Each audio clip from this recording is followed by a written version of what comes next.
Tiger fans on the east side. Here comes the Tiger man just for you. The same on-campus degree.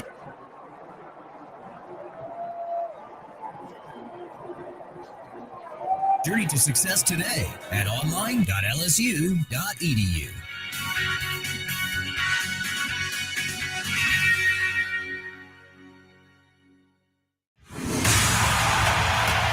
Here come the Tigers. This has been the countdown to kickoff. It's game time for LSU Fighting Tiger football on the LSU Sports Radio Network. All right, and we are back inside of Tiger Stadium getting ready for kickoff. Tonight's captains will be number 33 linebacker Wes Weeks. Also, another Weeks, his brother Whit Weeks, number 40. That's got to be a great moment for those brothers being able to go out there together as team captains. Joining the Weeks brothers will be number 86, Mason Taylor. They are headed right now to the middle of the football field. And we'll throw it down to our Gordy Rush with the coin toss. All right, thank you, Jake. Is some special Tigers back. Rohan Davey, looks like Benny Logan back as an honorary captain. I love that they do that. Always bringing some of the great Tiger greats to come take part of this.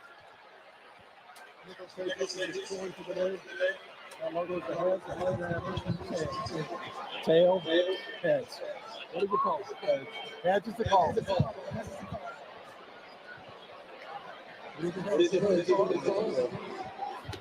Nicholls State has won the toss. They've elected to defer. So there you have it. Nicholls State's won the toss. They've elected to defer. LSU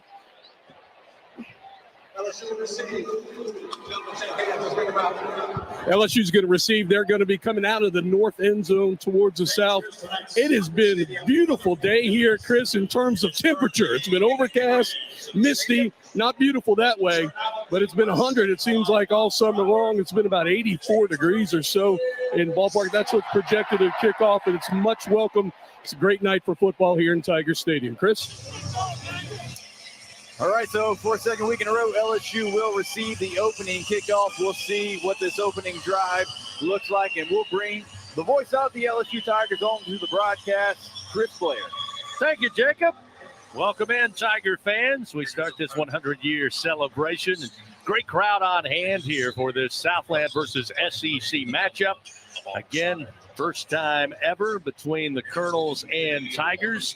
Both teams come into week number 2 of the season looking for their first wins of the year. Last week, Nicholls played tough, forced 5 turnovers, unable to make hay with it, and came up short 25-17 up in Ruston to Louisiana Tech. And, of course, LSU in the Vegas Kickoff Classic came up short to USC by a final of 27-20. Tigers dressed in their traditional home unis. They've got white jerseys, purple and gold on the shoulders, purple pants, or rather gold pants, purple and white stripes, and the traditional LSU lids for the Colonels. They'll be dressed in red jerseys, white numerals.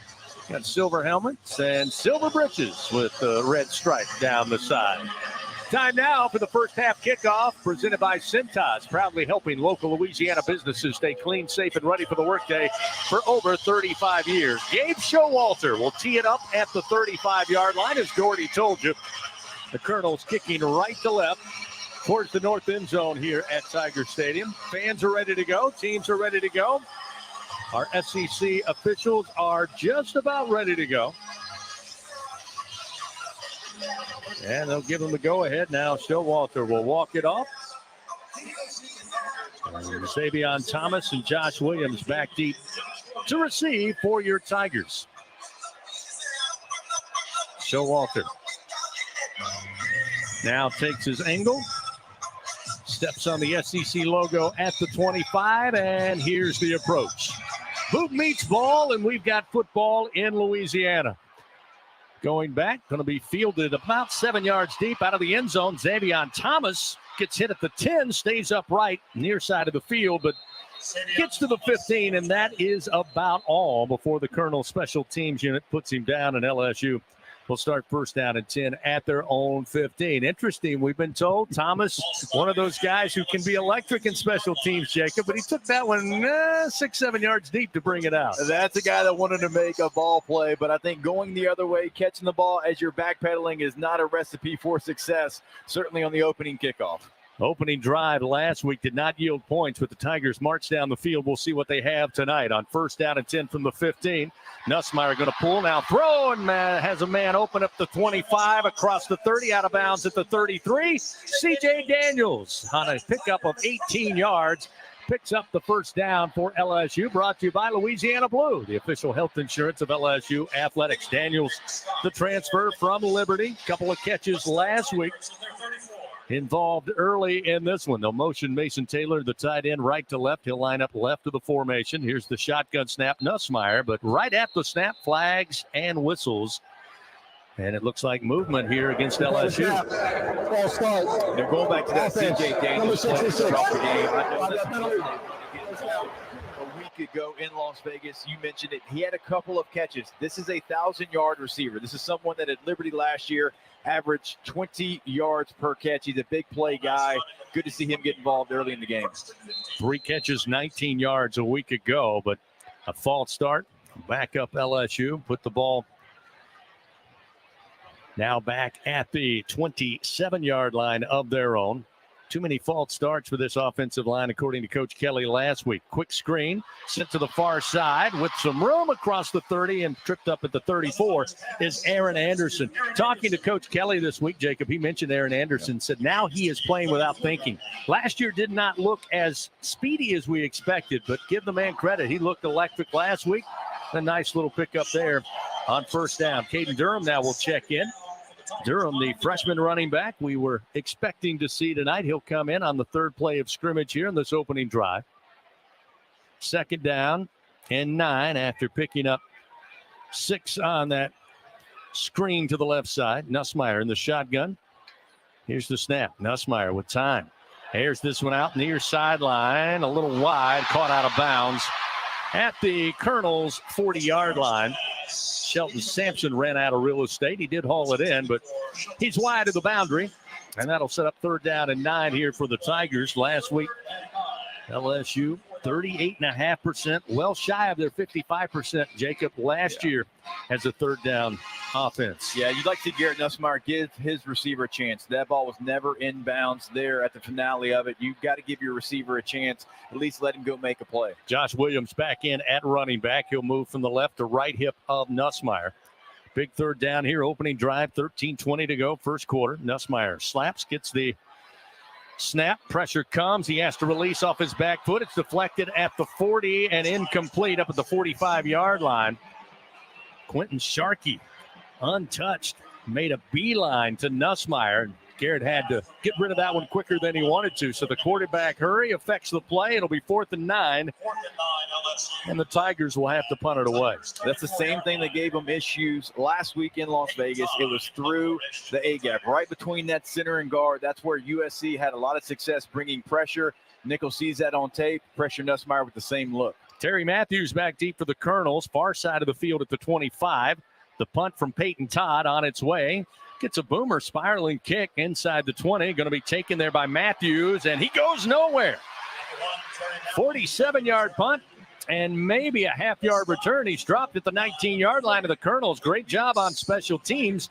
One of the other bright spots really last week in that loss was special teams unit from the kickers, punters, as well as those receiving kicks.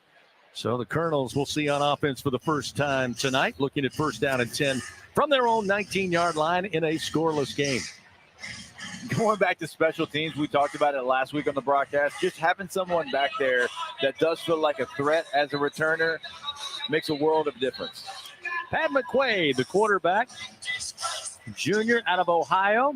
Couple of years at Mississippi Gulf Coast, now down on the Bayou. He'll step into the shotgun, and on first down, he'll hand it off. Running near side, trying to spread the field, eventually crosses the 20, but bounced out of bounds just shy of the 22 is Marquise Albert. The running back, Greg Penn, forces him wide. Pickup of 2. It'll be second down and 8, just inside the Colonel 22-yard line. It's Saturday, fans, a day for LSU football and coolers full of Bud Light. And that's it. Pretty easy, huh? Bud Light, easy to drink, easy to enjoy. Second down, they'll say 7. Guggenheim will check in. He's going to be a featured back today for Coach Rebo. He'll get the handoff and tripped up behind the line and dropped just across the 20-yard line. LSU had it all snuffed out. P.J. Woodland credited with the stop, able to get in that offensive backfield, a loss of 2, and that'll set up 3rd down and 9 here for the Colonels with the ball placed on the near side hash at the 20-yard line of their own. They work right to left on your dial. We've got 12:08, clock moving, first quarter, no score. Tigers forced to punt, Colonels with their first possession of the ball game. McQuaid now will send a receiver farther out to the left side, stands in the pocket, now will step up, still wanting to run, and eventually brought down at the 25, shy of the first down. Weeks in on the stop, who had a well of a game last week, did Whit Weeks, the sophomore from Watkinsville, Georgia. Great job of getting to the ball carrier, bringing him down short of the line to gain. It'll be 4th and 5 and a punting situation here for the Colonels. That's what makes him different. It's his closing speed. It's his relentless effort. Whit Weeks is somebody that I would have a hard time taking out of the football game. A play like that, all the room in the world for the Nicholls quarterback, but Whit Weeks closes that gap with his effort. We'll see Kylan Dupree, and the snap over his head back into the end zone. Dupree wisely will just kick it out of bounds. Rough snap over his head. There's a flag down. That'll be the kick out of bounds after the fact, but no chance. Dupree couldn't get a hand on it. Sailed over his head into the end zone. Yeah, that one never had a chance. I don't think there's a player on the Nicholls roster that had a chance to get that snap. It did miss by a little bit, and now that's an opportunity for LSU. You get 2 points. You're going to get a really nice chance to return the kickoff as well. I don't think you'll have to backtrack on this kickoff return. You'll be able to catch it and see if you can get some positive yardage here. Interestingly enough, the Colonels give LSU 2 points on the safety. They gave Louisiana Tech an early safety last week as well, as the Bulldogs got up early 2-0. So special teams troubling here for the Colonels, gives the Tigers a 2-0 lead with 11:15 remaining. And now we'll get the free kick. LSU looking to get great field position here. And that was a big part of last week's game, especially in the second half, Jacob, was field position against two teams that offensively you felt like you give them a short field, they can score. And at the end of the game, that's exactly what the Trojans did to get that win. Yeah, there's no question about it. And we talked about it at the time. Even a 15-yard penalty felt like it was going to be crucial. It was going to matter in the game, and it did. It led to 2 different scoring opportunities for USC. Dupree now will have the ball in his hand and put away the free kick. Nice kick, spiraling, and drops down and fielded by Thomas at about the 22. Thomas crosses the field, middle of the field at the 45, breaks a shoestring tackle at midfield, now into Colonel territory. Eventually bounced out of bounds inside the Nicholls 30-yard line on a great return by Thomas. And the Tigers with great field position here with 11:04 to play. How about an assist to that LSU defense? No question about it. And that's why we talked about it. That's why you return a kick backing up into the end zone, because he feels like he has that threat every time he catches the football. He's an all-SEC preseason returner. And again, it is just something that LSU has not had in a couple of years back there. It just brings you a different dynamic. So a nice return of 52 yards by Thomas on the free kick. LSU up 2-0, 11:04 to go first quarter. Now looking at 1st and 10 at the Colonel 27-yard line. Nussmeier and the offense on the field. Anderson in the slot to the right side. Daniels out wide to the right. Kyron Lacey, lone receiver, short side of the field to the left. Shotgun snap. Nussmeier looking right. Launches towards the end zone and out of the reach of Daniels. Pretty good coverage down the sideline that time defensively for the Colonels.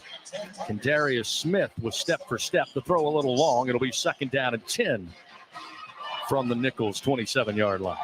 Nicholls is being aggressive right now in coverage. They are playing just straight across the board, cover one, man coverage, only one deep safety, and they are daring LSU's receivers right now to beat them in man coverage. We got Juwan Johnson checking in at running back, the converted safety, an electric high school star in Louisiana, Mr. Louisiana football last year. He gets a screen and crosses inside the 25 before being tripped up, a gain of 4 yards. But Johnson converted from a safety this week due to the loss of John Emery Jr.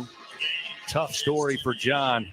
has overcome so much, kept fighting, kept putting in the work, got his degree from LSU, was poised to have a great season and looked good last week, but tough practice injury and another ACL. One of the more devastating things I remember hearing on a football field, just everything he's done to get back to this point. You're exactly right, CB, just devastating. 3rd down and 6 now from the Colonels' 23-yard line as Caleb Jackson, the sophomore running back, checks in.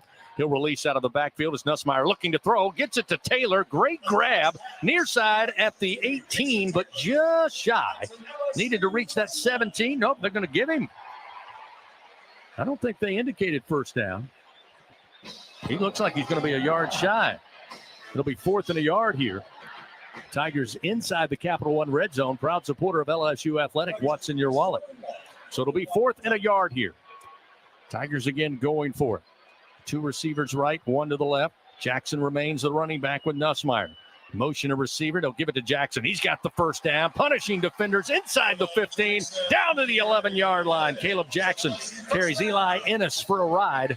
And the Tigers pick up the first down presented by Louisiana Blue.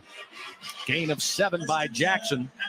It'll be 1st down and 10 at the Colonel 11-yard line. 9:23, clock moving. 2-0 LSU on a safety. On a botch snap on a punt attempt by the Colonels, the difference in this one thus far. Yeah, I'd like to see more of that from Jackson. That is his strength. North and south, no two ways about it. Go pick up a first down. Jackson will get the call again on the handoff up the middle inside the 5 and finally put down at about the 3, maybe the 2-yard line. After another hard run, great job. Big hole opened up, allowed him to get to the second level, and I like Caleb Jackson's odds at the second level with his size. Yeah, there's no doubt about it. This is a player that when he goes north and south, he is almost impossible to tackle. The first guy's never going to do it. Last week, a little sideways for Jackson. That is not his game. You're seeing a lot of traps here so far with his first 2 carries. 2nd down and a yard at the 2 of the Colonels. They can pick up a first down with 1 yard. They can find the end zone if Jackson can get 2. He'll get the handoff, get close to the goal line, but he'll pick up the first down at the Colonels' 1-yard line as he stopped just short of the end zone. But it will be first down, goal to go for the Tigers here with 8:15, clock moving, first quarter. Well, Second possession, Gordy. Yeah, a little interesting substitution here. Bo Bordelon is now wearing number 89. They got 3 tight ends in the game. At least they did on last play. Same here. So he's playing this left tight end. So a number change here. Legacy, Bo Bordelon on the left side of that offensive line. We'll see under center Nussmeier with an I formation. Looking to throw. Tosses wide open into the end zone. Easy pitch and catch. Trades Green, the freshman out of Jackson, Louisiana. Touchdown, Fighting Tigers. A 1-yard pitch and catch, and LSU extends the lead 8-0 with 7:51 remaining here in the first quarter. I got a feeling that's not going to be the last time that you call that a touchdown grab by Trades Green. 6'7", 245 pounds, dual star athlete out of Zachary High School. He was wide open as well. And LSU going to the under center I formation. Been a while since we've seen that. Here's Damian Ramos trying to add one more. Slade Roy will snap it. Peyton Todd will hold. Here's the snap, placement down, kick on its way, and the kick is good. It's now 9-0 LSU. A safety and a touchdown to start this first quarter. With that good kick, the good hands at Allstate will contribute to the Tigers General Scholarship Fund. Thank you, Allstate. Timeout on the field. 7:51 remains, first quarter, and the Tigers of LSU lead 9-0 over Nicholls here on the LSU Sports Radio Network.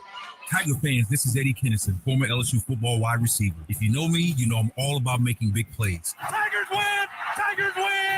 That's why I joined the team at LSU Sports Properties. Our goal here is to help businesses make big plays both on and off the field. If you want to give your brand that competitive edge and be a part of the biggest stage in college sports, give the corporate sponsorship team at LSU Athletics a call. Your brand, our fans. Utilize the power of LSU Athletics to promote your business and sponsor LSU Athletics today. Call 225-578-2788. Go Tigers.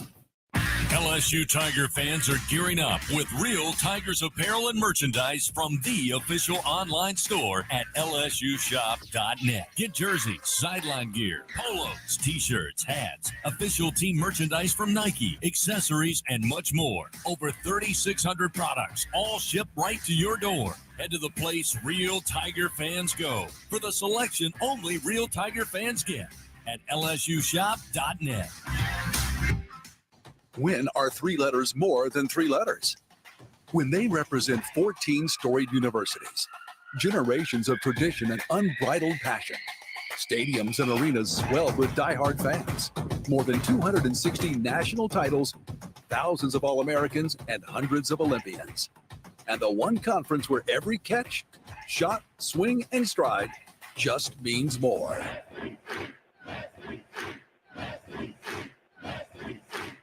There's danger out there. It lurks on highways and quiet neighborhood streets. It's more likely to kill you than a shark, and more terrifying than the biggest snake. Distracted driving claims lives every day. Every notification, swipe, social post, video, or selfie while driving risks your life. So while you might think public speaking or the zombie apocalypse is scary, what's really terrifying and even deadly is distracted driving. Eyes forward, don't drive distracted. Brought to you by NHTSA and the Ad Council. Live coverage of LSU Fighting Tiger football on the LSU Sports Radio Network. 9-0 our score. 7:51 remains here at Tiger Stadium, opening home game of 2024. And really, I got to hand it to Tiger fans. Great showing here in this matchup between LSU and Nicholls. Again, campus, you had a sense when you arrived earlier today that it was going to be a pretty decent crowd for this type of matchup. A lot of people looked like they were hungry for some LSU football here at Tiger Stadium, Jacob. I think they said, we've waited long enough. We did not get our taste last week. They were out in Vegas. Shout out to the students as well. I mean, that is to the brim over there in the student section. LSU Athletics would like to thank its Team LSU corporate partners, Cox, McDonald's, Our Lady of the Lake, Albertsons, Louisiana Blue, Coca-Cola, and Hancock Whitney. Tigers kicking off to the Colonels. Nathan Dybert will handle those kickoff duties this evening. Here's the approach, and Dybert puts a foot into it, end over end. It'll be a little short, fielded at the 4-yard line by Marquise Albert, and Albert going to be cut down as he crossed the 15-yard line. Not much doing there, and that's where Nicholls will take over. They'll mark it at the 16-yard line. The Tigers getting their first touchdown of the night. Your scoring drive presented by LSU Online. Score big in your career with LSU Online and continuing education. 7 plays, 27 yards after a great return on that free kick by Thomas. Took 3 minutes and 13 seconds and a 1-yard touchdown pass from Garrett Nussmeier, his 3rd on the season, to Trey'Dez Green. Not only his first of the year, but first as a Tiger. The freshman tight end helped the Tigers after the point after, take a 9-0 lead. First down and 10 from the 16. McQuaid and company once again line it up. McQuaid in the shotgun. Guggenheim the back, and he'll get the handoff, and Guggenheim goes straight ahead. Maybe pushes the pile to just shy of the 18, only about a 2-yard gain. It'll be 2nd down and 8. Guggenheim, a converted running back at the college level, was a very successful high school quarterback at John Curtis High School, I believe, part of 2 state title teams. Racked up a ton of yards, both on the ground and through the air. I called one of their state championship games. I don't think I've ever said a last name as many times as I said Guggenheim during that game. So, yes, he was a great player at Curtis. 2nd down. They'll say 9, only a yard gain. Here's another shotgun snap. Guggenheim will get the carry off the right edge. He's got room across the 20. Gets by one tackler at the 25, across the 30. And Guggenheim makes his way to the 35-yard line. Well, they played a little misdirection there. Nobody on the right side to meet him when he took the handoff. He had a lot of green grass in front of him. Picks up the first down for the Colonels on a pickup of 18 yards. It'll be 1st and 10, now at their own 35. Yeah, they don't try to hide who they are. I mean, Gordy said it in the pregame. This is who they are. Coach Rebo, they are going to try to come downhill, find different ways to run the football with multiple guys. 1st and 10 at the 35 of their own. Little play action. Now a throw on a slant catch made at the 45. They'll pick up the first down. Jackson Dufresne hauls it in for 13 yards on a quick slant. Good throw that time by McQuaid, right on the numbers. And now the Colonels approaching midfield here with 6:17 to go in the first quarter. Down 9-0, but Nicholls now moving the ball. Now, look, you got an all-conference quarterback back there that looks like he's really poised and not allowing that safety to affect him. Off balance to the left of the formation with 3 wide, but they'll give it to Guggenheim. He'll go straight ahead and just get inside Tiger territory on the carry to the 49 of the Tigers. Gio Paez there eventually making the tackle for LSU. Sets up 2nd down and 7 upcoming for the Colonels. And a good showing from Nicholls fans here. Saw a lot of them on campus today. Excited about coming here. Seth Thomas on the radio broadcast for Nicholls says, hey, most of our fans are Nicholls fans and they're LSU fans. They had to pick sides tonight. Shotgun snap on 2nd and 7. Quick fire into the flat near side. Another catch up to the 38 and a first down, or rather 41, down to the 41 is Jackson Dufresne. His second catch on this drive. And a pickup of 8 will move the chains for the Colonels now. So they're mixing up the pass and the run a little bit here. As you said, McQuaid, plenty of experience. Coming off a successful season a year ago. Last week just struggled to score, even in short field situations. He'll go back to Guggenheim. He'll take the carry right up the middle, battle his way inside the 40 to the 39 before the Tigers put a clamp on him there. Only a gain of a yard for Guggenheim as Ahmad Bro was there eventually to make the stop. LSU had plenty of gold helmets in the vicinity. Reed Lambert, starting right tackle, lost his helmet. He'll have to check out. We'll see Jaden Ben check in on that right side of the offensive line for the Colonels. Under 5 minutes. Clock stop, 4 minutes and 54 seconds. It'll be 2nd down and 9 now from the LSU 39-yard line, with LSU leading 9-0. Guggenheim actually lined up right now at quarterback. Looking for the direct snap to Guggenheim. Again, he has played quarterback, but he's going to run. A little delayed run by Guggenheim and make his way down to about the 37 of LSU. When you take your quarterback off the field like that, a lot of times you'll keep your quarterback if it's a wildcat situation. But Guggenheim, with his ability to throw the football, again, he's done it before, certainly in his career. It gives you an extra blocker. They're going to come back to that, and he is going to throw a football. He will have an attempt tonight. 3rd down and about 6 upcoming. Here's McQuaid, checks back onto the field at quarterback. He'll send 2 wide to the left, 2 to the right, single back on the right side in Guggenheim. Big 3rd down here, opportunity for LSU. Bingo Pest Product 3rd down. They'll go back on the ground and battling for 2 yards. Again, is Guggenheim to the 35 before Harold Perkins Jr., who led the team last week with 9 tackles, makes the stop. But it will be 4th and 5 here. Coach Rebo and company will make a decision. Right now, the offense not moving. They're still on the field. Looks like they're replaying the call to McQuaid, although they're talking about it a little bit. Play clock down to 12, but they'll line it up. They'll go for it on 4th down. 0 for 1 last week against La Tech. 4th and 5 from the LSU 35-yard line, and a timeout call.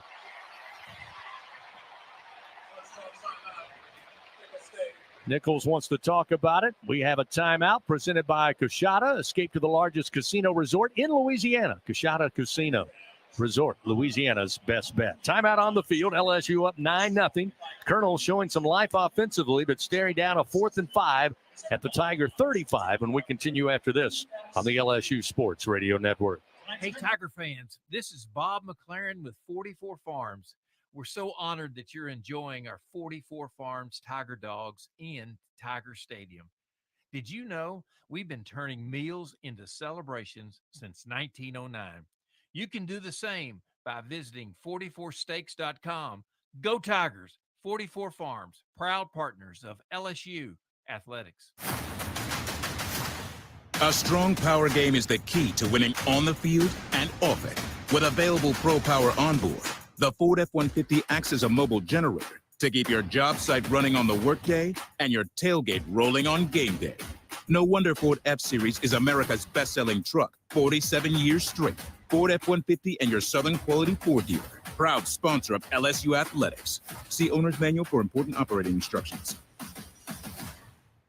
Things are heating up this summer at the lottery with fun new August games. Feeling lucky? Play Beginner's Luck. Win up to $5,000. Let's taco about bingo. Play Taco About Bingo. Win up to $50,000. It's a hit over toward third. This could be a triple play. It is! Triple your cash and play 77777 with a whopping top prize of $177,777. Play all 3 games from the lottery. Must be at least 21 to purchase. Life in Louisiana is a symphony of sound, colors, and movement. It's a celebration of moments, big and small, and Blue Cross is here for it all. You can rely on the strength of the cross and protection of the shield. Your card opens doors to a large network of top doctors to care for you. So live life knowing Blue Cross has you covered for the highs and lows and everything in between. The right card, the right care. Coverage continues. This is LSU Fighting Tiger football. Fans, Blue Cross and Blue Shield of Louisiana, proud to be the official health insurance of LSU Athletics. Louisiana Blue, Louisiana True. So after the timeout, Nicholls decides to still go for it on 4th and 5 from the LSU 35-yard line. McQuaid will take the snap, fires to the first down sticks. Catch made at the 30, and breaking free to the 25-yard line is Quincy Brown. Just got to the first down sticks, Jacob. Turned, flashed his numbers. McQuaid put it right there. Again, LSU defensively had trouble last week in the middle of the field, and that time the Colonels taking advantage of that with Brown. 6'4", 210, pretty good-sized target. They pick up the first down, and the drive continues. Yeah, you're exactly right. Last week, it was certainly once they figured out they had the middle of the field, they continued to target it, and certainly something Nicholls saw on tape. McQuaid, again, will head to the sideline. Guggenheim, the running back, will now stand in for a direct snap. And he'll fake the handoff, keep it himself, and go nowhere. Lost maybe half a yard between the 25 and 26 as LSU not fooled at all. Led by West Weeks, the senior, older brother of Whit Weeks, making the stop for LSU. It'll be second down and a little more than 10 from the 25 as McQuaid returns to the field at QB. Guys, quick injury report. Jacobian Guillory, number 90, is out. Ankle injury. His shoes are off. He's in the 10. I'll keep an eye on it. Mod Bro being called upon. He made a tackle earlier. Here's the snap. McQuaid, quick fire. They set up a screen with room. Catch inside the 20, 15, and eventually pulled down as Quincy Brown. He'll pick up another first down for the Colonels. They mark it at the LSU 11. Gain of 14 yards, so with 1:45, the Colonels going for it on 4th down. Their first conversion of the season keeps the drive moving, and now inside the red zone for the first time this evening. Yeah, LSU brought the pressure. When you do that and you've got a screen called, you got to be able to get off some blocks and get the receiver down. Really nice job by Nicholls receivers staying on their blocks. Big play for them. Really nice call during the pressure. Again, Guggenheim will take the direct snap. Corey Warren, a running back to his right. Guggenheim takes the shotgun snap. Warren there to lead block, and here goes Guggenheim inside the 5. Eventually, LSU gets him down around the 2-yard line. Showing the speed there, but credit that offensive line and the help of Warren with lead blocking. Able to give Guggenheim lots of space to work in, and now it'll be second down and 1 at the 2. They're not trying to hide what they're doing when Guggenheim is in their quarterback. I mean, they are running Q zone, Q power. They're coming right at this LSU defense. McQuaid back in at running back. Now they'll move the tight ends from left to right side. 5 in the box for LSU. Guggenheim with the carry. Guggenheim keeps churning, lifted the football over the goal line. They'll say he's in for the score. Colonels on the board. They cut the lead to 3. A gain of 2 and a touchdown for Guggenheim. Did not have a touchdown last week in that loss to Louisiana Tech, but integral in this drive. And with 30 seconds, they're a point after away from cutting it to a 2-point LSU lead. Again, that was a very physical drive by Nicholls. I mean, they ran right at the LSU defense outside the one screen play. Showalter tries the point after. It's up and good. It's now 9-7. LSU leading by 2. The safety on a special team snafu for the Colonels. The difference in this one with 30 seconds to play here in the first quarter. Timeout on the field. LSU Athletics would like to thank today's game sponsor, McDonald's, official sponsor of LSU Athletics. 2-point lead. LSU up 9-7. Back after this on the LSU Sports Radio Network. The passion, the tradition, the rivalries. Sirius XM is your destination for all things college sports, and we've got you covered. On SEC Radio, there is complete coverage of every school in the conference, including live games, plus 24/7 talk and analysis. So cheer along on the Sirius XM app and listen to your favorite team anywhere. And now you can get 3 months of Sirius XM free. Subscribe now. See offer details at SiriusXM.com/SEC Sports. And here's Heather with the weather. Well, it's beautiful out there, sunny and 75, almost a little chilly in the shade. Now, let's get a read on the inside of your car. It is hot. You've only been parked a short time and it's already 99 degrees in there. Let's not leave children in the back seat while running errands. It only takes a few minutes for their body temperatures to rise, and that could be fatal. Cars get hot fast and can be deadly. Never leave a child in a car. A message from NHTSA and the Ad Council. When are 3 letters more than 3 letters? When they represent 14 storied universities, generations of tradition and unbridled passion. Stadiums and arenas swell with diehard fans. More than 260 national titles, thousands of All-Americans, and hundreds of Olympians. And the one conference where every catch, shot, swing, and stride just means more.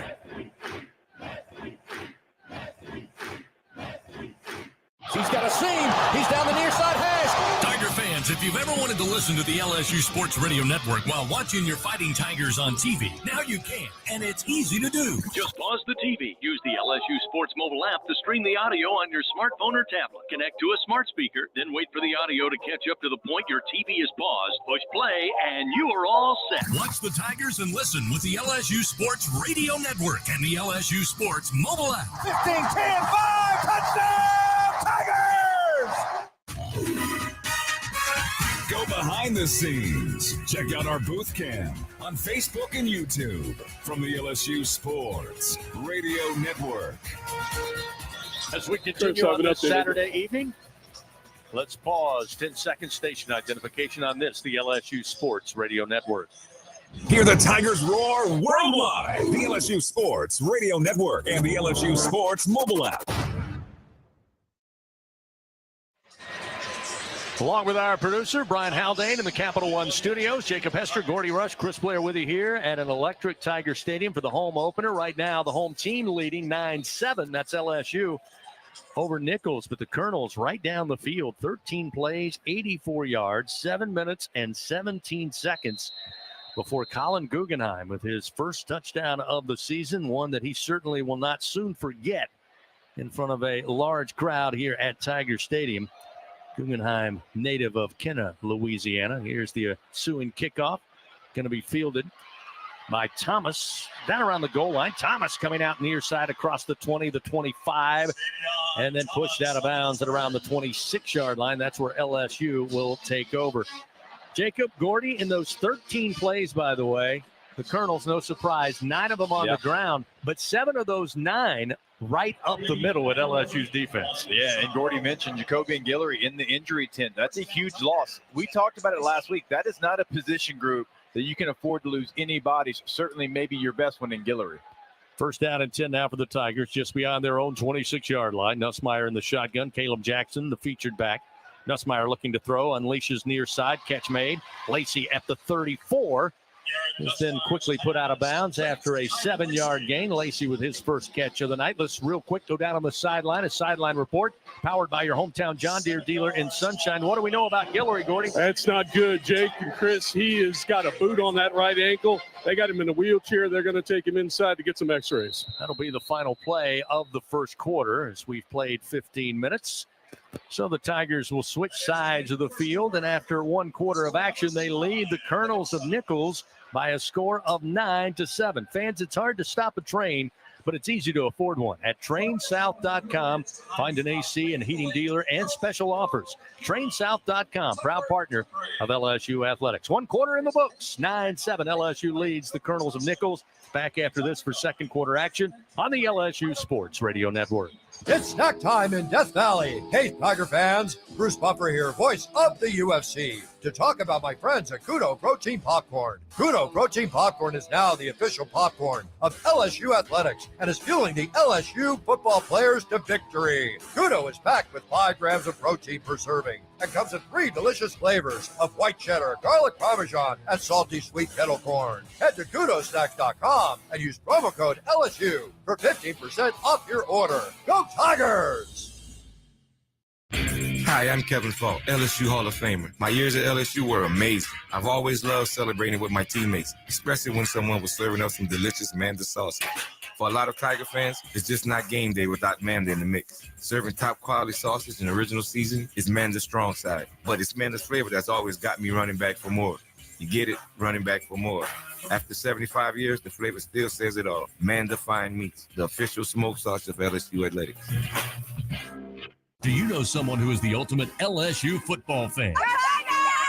Then nominate them for a chance to win the Cox Ultimate Fan Experience. 2 lucky Tiger fans will win a VIP tour of Tiger Stadium, VIP pregame tailgate passes, 2 tickets to UCLA versus LSU, plus sideline passes. Submit your nomination at lsusports.net/cox-ultimate-fan-experience-2/. Best of luck and go Tigers!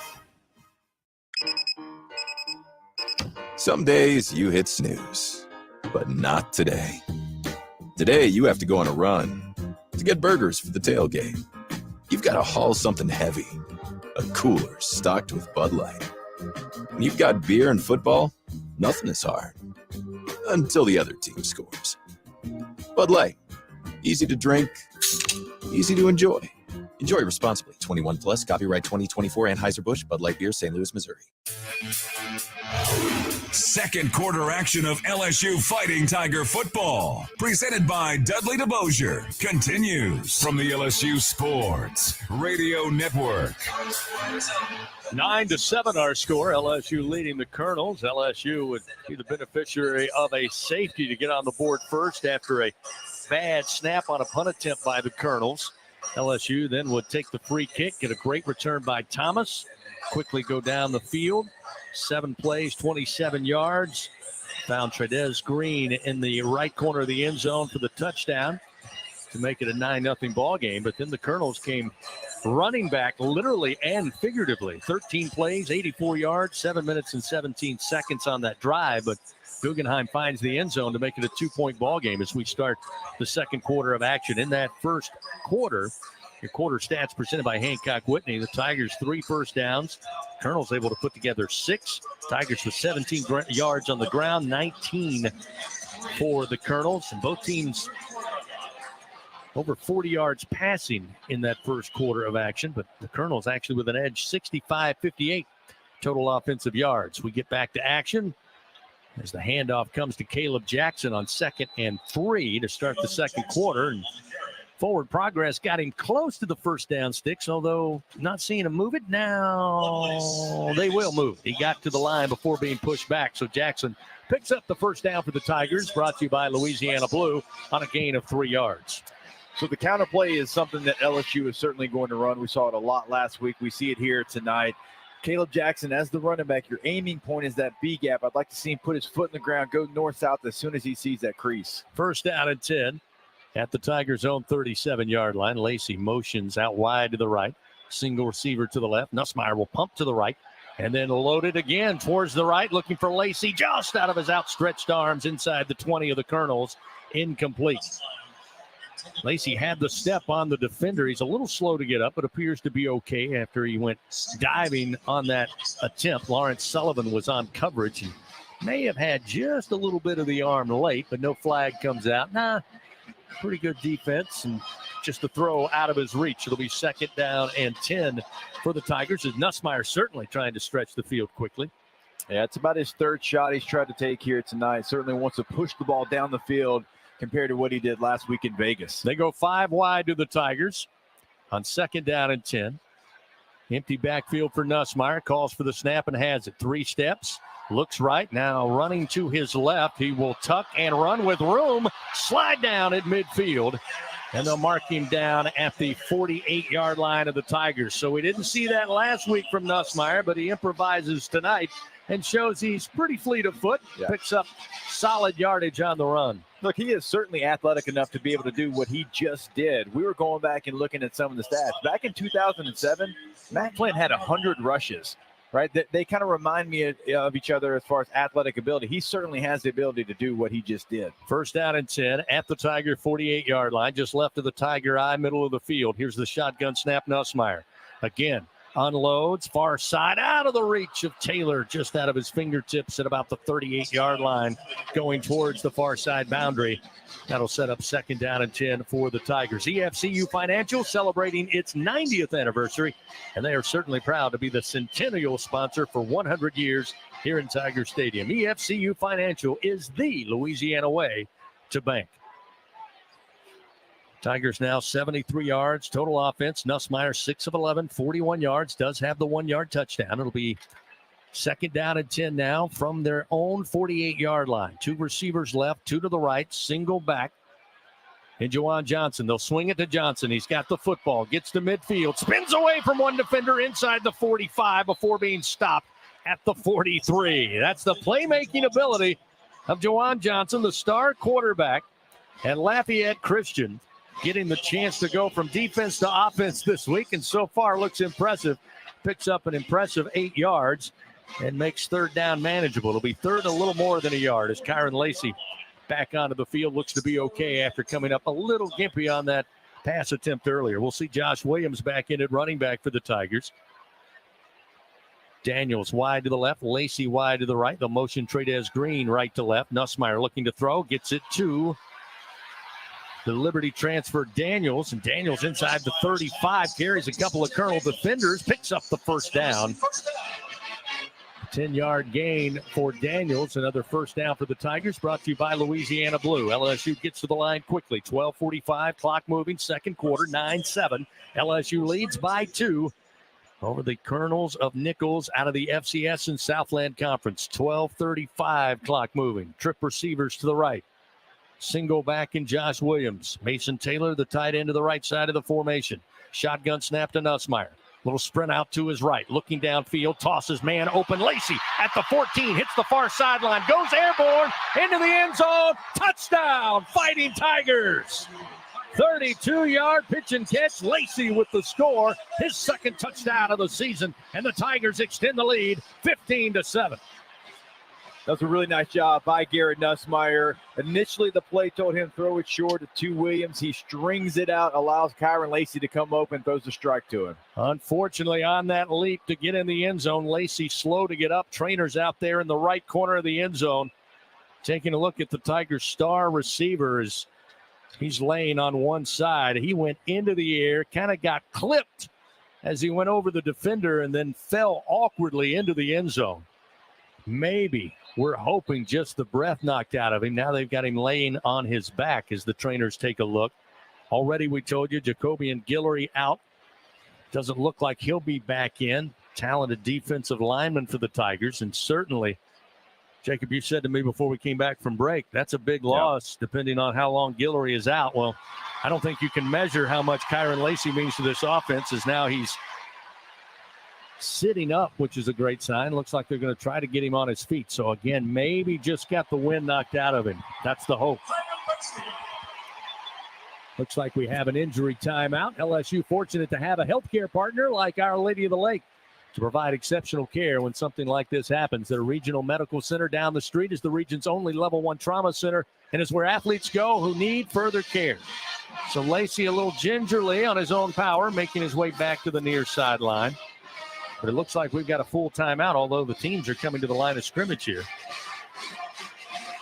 Remember going back a couple of plays ago when Lacey tried the deep shot, he did kind of limp off the field there. So I wonder if he aggravated that injury as he went airborne and kind of got clipped right there on his ankle. It looked like he hurt his ankle a couple of plays ago. Yeah, they send both teams back to their respective sidelines. We got a timeout here with 12:17 to go. 2nd quarter. LSU back on the board. They lead 15-7. Point after upcoming when we continue on the LSU Sports Radio Network. I learned patience from my adoptive dad. All he had to say was, "Hey, you got this. Just breathe." Hey, we're pretty good. Yeah. Might have to start a band. I got it.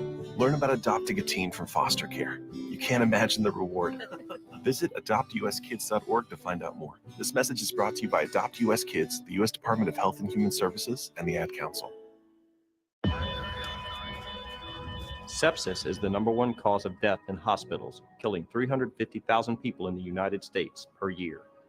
Deaths from sepsis are preventable with early detection, but the technology hasn't existed until now. At LSU, we teamed up with Our Lady of the Lake Health to develop the first test that identifies sepsis before symptoms occur. It's already saving thousands of lives and changing patient care forever. At LSU, we build teams that win. Win are 3 letters more than 3 letters. When they represent 14 storied universities, generations of tradition and unbridled passion, stadiums and arenas swelled with diehard fans, more than 260 national titles, thousands of All-Americans, and hundreds of Olympians. And the one conference where every catch, shot, swing, and stride just means more.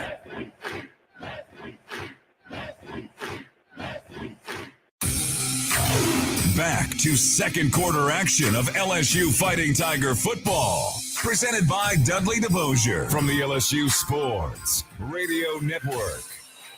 After the injury timeout, we'll get the point after try after Lacey with the touchdown to extend the Tiger lead 15-7. Damian Ramos on, trying to tack one more on. The snap a little high, but handled nicely by Peyton Todd. And the kick is up, and it is good. That'll make it 16-7 now. LSU with the lead. With that good kick, the good hands at Allstate will contribute to the Tigers' General Scholarship Fund. Thank you, Allstate. Tigers with an impressive drive, and maybe the play that stood out the most, Jacob, was Garrett Nussmeier scampering on a play, picking up positive yards. Patrick Wright with this nugget. His career rushing stats coming into tonight, 7 carries, negative 58 yards. His long in his career was a 1-yard quarterback sneak touchdown last season. That was an 11-yard run we saw here tonight. So things trending in the right direction. He must have thought that was a marathon when he got to the 11th yard. But something last week we talked about. They didn't respect him at all running the football. And if you run some zone read actions like LSU is going to do, it is going to be something that is there. Can he take advantage of it? I think he can. I think he's athletic enough. And now he, I don't even know what 11 times 1 is, but he does it 11 times his career long. Kick by Dybert on the kickoff into the back of the end zone. Aaron Burrell last week against USC handled kickoff duty. Still not quite 100%, we're told by the coaching staff. They're going to let him heal up. And Dybert, of course, we've seen last season, does a good job there, gets the touchback, and the Colonels start 1st and 10 at their own 25. Fans, don't miss the Brian Kelly Show live from TJ Ribs every Thursday, 7 o'clock. The latest updates and game insights. It's the Brian Kelly Show, presented by Our Lady of the Lake, championship health partner of LSU Athletics. Colonels come out after an impressive 13-play, 84-yard drive last time. Pat McQuaid and Marquise Albert will be in the offensive backfield here. No Guggenheim that we can see. On 1st and 10 from the 25, the snap to McQuaid. They'll give it off to Albert. Albert runs straight ahead. Across the 30, just shy of the 31-yard line. A pickup of 5+. It'll set up 2nd down and 5. Real quickly, let's go down to Gordy Rush. Gordy, a sideline report presented by Sunshine. Kyron Lacey came off on his own power. How did he look when he got to the sideline? It's a little ginger. He obviously hit a little funny. He was holding his back. I think they're working that out right now in the 10. Good news there as whistles blow as McQuaid steps to the line. Looks like they are ready for play. It'll be 2nd down and 5. And on 2nd down, they'll go right back to Albert. Again, he's going to try right up the middle. Plunges forward to the 32-yard line, a gain of 2. That'll set up manageable here. 3rd and about 3 for this Colonels offense, who's so far 0 for 2 on 3rd down. So a big 3rd down for this LSU defense, trying to keep the momentum on their side of the field. This Bingo Pest product 3rd down. Guaranteed overnight extermination with Bingo. Now we'll see the return of Colin Guggenheim at running back. McQuaid will stay in. He'll step into the shotgun, 2 wide to the right. Single receiver just off the formation to the left. Snap back to McQuaid. Quick fire across the middle. Catch going to be made at about the 39-yard line by Terry Matthews, and that'll pick up the 1st down on a gain of 7 yards. McQuaid has the ultimate confidence in that route right there. That's a veteran quarterback. We've talked about it. He was 2nd team All-Southland a year ago. He catches the football, knows exactly where he wants to go, reads the coverage, and it's been something LSU hasn't adjusted to yet. He virtually was so comfortable with it. He took the snap, didn't move. Almost threw that flat-footed. There was no drop at all. 1st down and 10. They move it up to the 39-yard line. Trip receivers to the left. Guggenheim going to take the direct snap, and flags come out. The play is halted. Looks like maybe movement Let's see. Colonel's pointing LSU's way. And no surprise, LSU pointing their way. Defense, disconcerting signals. 5-yard penalty. Still first down. Those pesky, disconcerting signals again. Goes against the Tigers and will mark some yards off for the Colonels, get them closer to midfield. They'll place the ball at the 44 of their very own. An interesting substitution here. I saw Zy Alexander's return to the LSU lineup, and they're switching him with Major Burns on Matthews. Burns is going out to the nickel, and Alexander's going into the star to try and handle Matthews. We'll see if that continues. First down and 5 after the infraction from the 44. Guggenheim will get the carry, crosses the 45, stood up there, goes nowhere after reaching the 46-yard line. We'll set up second down and about 3 upcoming for Nicholls. LSU Athletics would like to thank its Team LSU corporate partners, Cox, McDonald's, Our Lady of the Lake, Albertsons, Louisiana Blue, Coca-Cola, and Hancock Whitney. We got 9:42, second quarter action, 16-7, LSU leading over the Colonels, who made the trip over from Thibodaux, about 68 miles. Trip receivers, 3 to the left, 1 to the right side.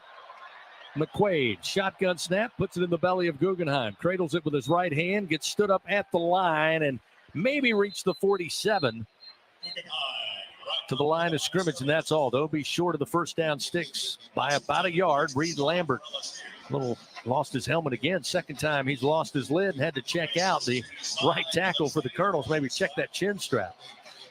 Yeah, he's been the puller on all these powers and counters. His helmet might not stay on the rest of the night. I think that chin strap's been bucked a couple of different times. Another big third down here for this LSU defense. A Bingo Pest Product third down, guaranteed overnight extermination with Bingo.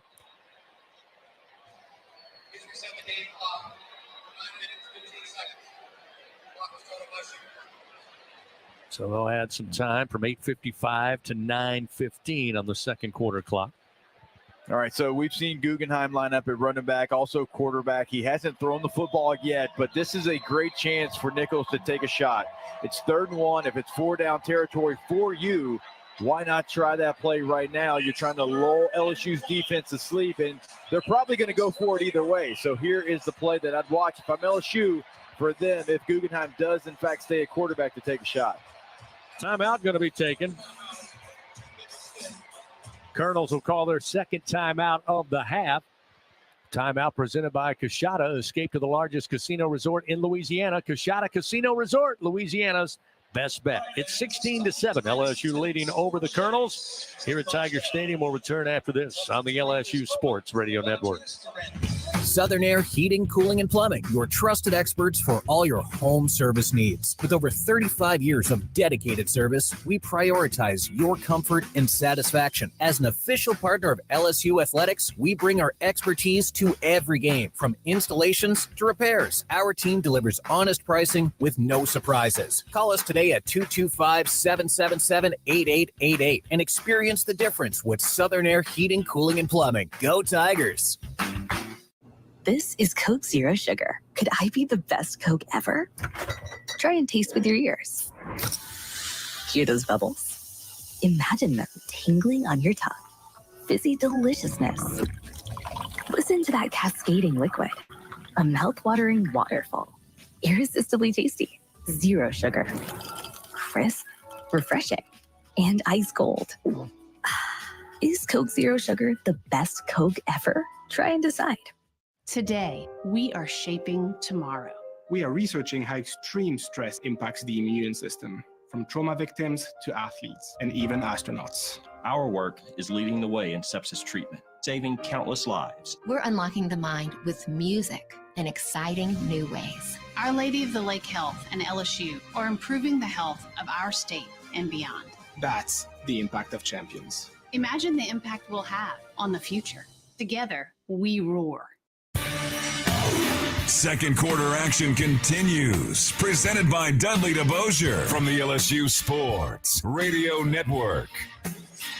Dudley DeBosier indeed stands up for the purple and gold. They fight for Tiger fans all across Louisiana. Dudley DeBosier proud to be an official partner of LSU Athletics. 16-7. LSU leading. Go back down on the field. A sideline report powered by your hometown John Deere dealer in Sunshine. And Gordy Rush, this is a Nicholls team that has been in the FCS playoff 4 times under Coach Rebo. They've been the Southland champs 3 times over the last several years.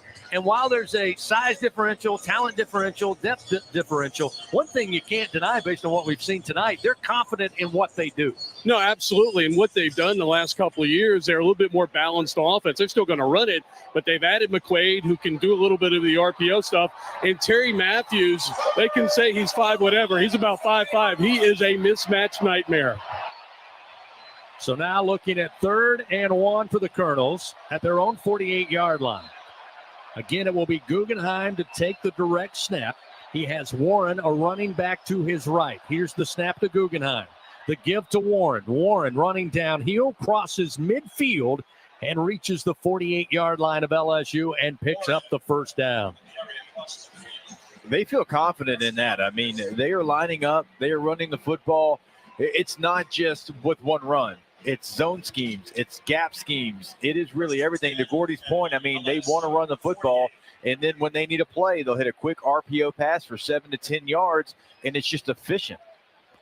So now 1st and 10 at the Tiger 48-yard line. Guggenheim again set to take the direct snap. Now they'll try the end around as they toss it to the receiver motioning, and that play gets blown up. Aaron McMath in motion. Guggenheim tossed it to him, but Braden Swinson was there, brings him down quickly, blows up the play. Big loss of about 5 yards will back up the Colonels on their side of the field. So maybe they tried to get a little too creative there. What was working was right at. It was death by 1,000 paper cuts, and then they tried to get it all at once. So now 2nd and 15. McQuaid returns at quarterback. Looking to set up a screen. Got it to the near side with blockers in front of him at the 45 to the 40, and eventually inside the LSU 40 is going to be Terry Matthews. Got a lot of that penalty yard back, but didn't reach the first down sticks. They mark him right at the 40, so about a yard shy, gain of 14. That'll set up 3rd down and 1 here for the Colonels, but they keep battling with 7:21 remaining before halftime. That's 2 screens, 2 gains of 14 yards. It is a play that has been there for them. LSU's trying to bunch everyone into the box in between the tackles because of Nicholls' run game, and it's been there so far. McQuaid in the shotgun. Guggenheim on a wing to his left. Here's the snap. Give to Guggenheim. He's hit at the line. He falls forward. Depending on the spot, maybe shy. Looked like he went down shy of the line to gain, which was, no, they're going to say a 1st down. Looked like the near side mark, not as favorable for the Colonels as the far side mark, but they'll say 1st down. So fresh set of downs here. Now at the LSU 38-yard line. Remember, this Colonel team went 13 plays, 84 yards last time when they hit pay dirt. Now just a slow, methodical drive once again, as Jacob keeps referring to. We got 6.5 to go here in the 2nd quarter. 10th play of the drive. 1st and 10 at the Tiger 38. McQuaid hands off Guggenheim. He's hit at the line, and no gain on the play. He'll be dropped at the 38-yard line as the Tigers get to him quickly. So that's what you have to do if you're facing a team that's running counter, Chris, and they've got 2 pullers. As a defensive end, you've got to, as soon as you see that puller pick up his hand and you know he's leaving, you got to replace it right now. You've got to shoot those gaps. You have to hit that at the line of scrimmage. That's what you saw there, right? It is a tail. If they keep running counter like that, you have the ability to get into the backfield. If you read it right, it's a nice job by Parashan. Injured Colonel down on the field. So another injury timeout. Again, LSU fortunate to have a healthcare partner like Our Lady of the Lake. It's where athletes go who need further care. Didn't quite get the number yet. The trainers for the Colonels out there as the injured player on the near side hash between the 35 and 40-yard line. Timeout on the field. Colonels with the football, looking at 2nd down and 10 at the LSU 38. The Tigers lead, however, 16-7. We'll continue with 2nd quarter action after this on the LSU Sports Radio Network. Sepsis is the #1 cause of death in hospitals, killing 350,000 people in the United States per year. Deaths from sepsis are preventable with early detection, but the technology hasn't existed until now. At LSU, we teamed up with Our Lady of the Lake Health to develop the first test that identifies sepsis before symptoms occur. It's already saving thousands of lives and changing patient care forever. At LSU, we build teams that win. LSU Tiger fans are gearing up with real Tigers apparel and merchandise from the official online store at lsushop.net. Get jerseys, sideline gear, polos, t-shirts, hats, official team merchandise from Nike, accessories, and much more. Over 3,600 products, all shipped right to your door. Head to the place real Tiger fans go for the selection only real Tiger fans get at lsushop.net. When are 3 letters more than 3 letters? When they represent 14 storied universities, generations of tradition and unbridled passion, stadiums and arenas swelled with diehard fans, more than 260 national titles, thousands of All-Americans, and hundreds of Olympians. And the one conference where every catch, shot, swing, and stride just means more.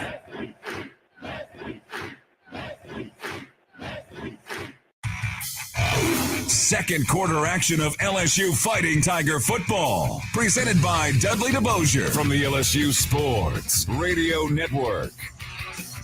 Listen up, Tiger fans. No need to fear. Play Lucky 13 from the lottery. 4 spooky scenes went up to $13,000.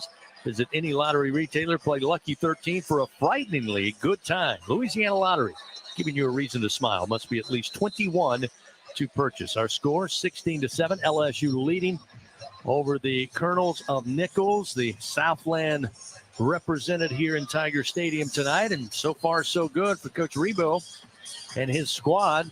Moving the football once again, looking at 2nd down and 10 now at the Tiger 38-yard line. Trying to build on an impressive 13-play drive that got him in the end zone last time they had possession. 3 receivers to the left.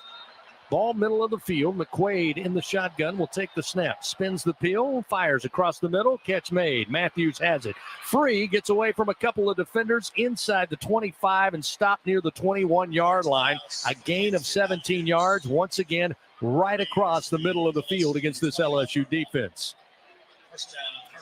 Look, the same situation. There's not a lot of drop there. There's not a lot of deep routes. It is quick hitters. It is over the middle of the football field.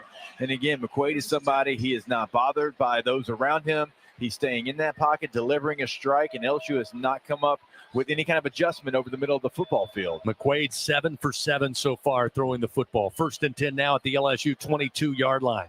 Guggenheim, the direct snap. Finds a hole eventually and starts churning down inside the 15, close to the 13. Picks up 9 yards. It'll be 2nd down and 1 for this Colonel offense as they go right back to the hard-hitting run game. 2nd and 1 at the Tiger 13. 5 minutes even to go here in the second quarter. It looks like a fire drill right now for defensive tackles for LSU, just in and out, in and out. They have not found a combination right now that can stop this run game right up the middle. Guggenheim again will take the direct snap. He'll have Warren on a wing to his left, 3 wide to the right, 1 to the left. Guggenheim looking to run initially and will put his head down, trying to make his way to the 10-yard line. Flag comes out far side as he picks up the 1st down, but we'll see what the flag is all about. It was thrown on the Colonel side of the field. Illegal formation. Offense. 5 players in the backfield. 5-yard penalties. 2nd down. So a miscue by the Colonel offense there, getting a little jumpy. Negates what was another good run on the ground as there's a Tiger slow to get up down around the 9-yard line. That's Jordan Allen, the safety. And with Gilbert out, get awfully young back there. Taking a look at his right leg a little bit. So the trainer's out taking a look at Allen. Now they help him up, and again, mostly on his own power, he will slowly make his way to the near side. You know, Jake, one of the things about watching Guggenheim, and you and I both saw a lot of John Curtis football, him playing quarterback, they run the veer offense. And when he's back there at quarterback, he is unbelievably patient. And LSU's trying to penetrate and shoot some gaps, and mainly the Weeks brothers.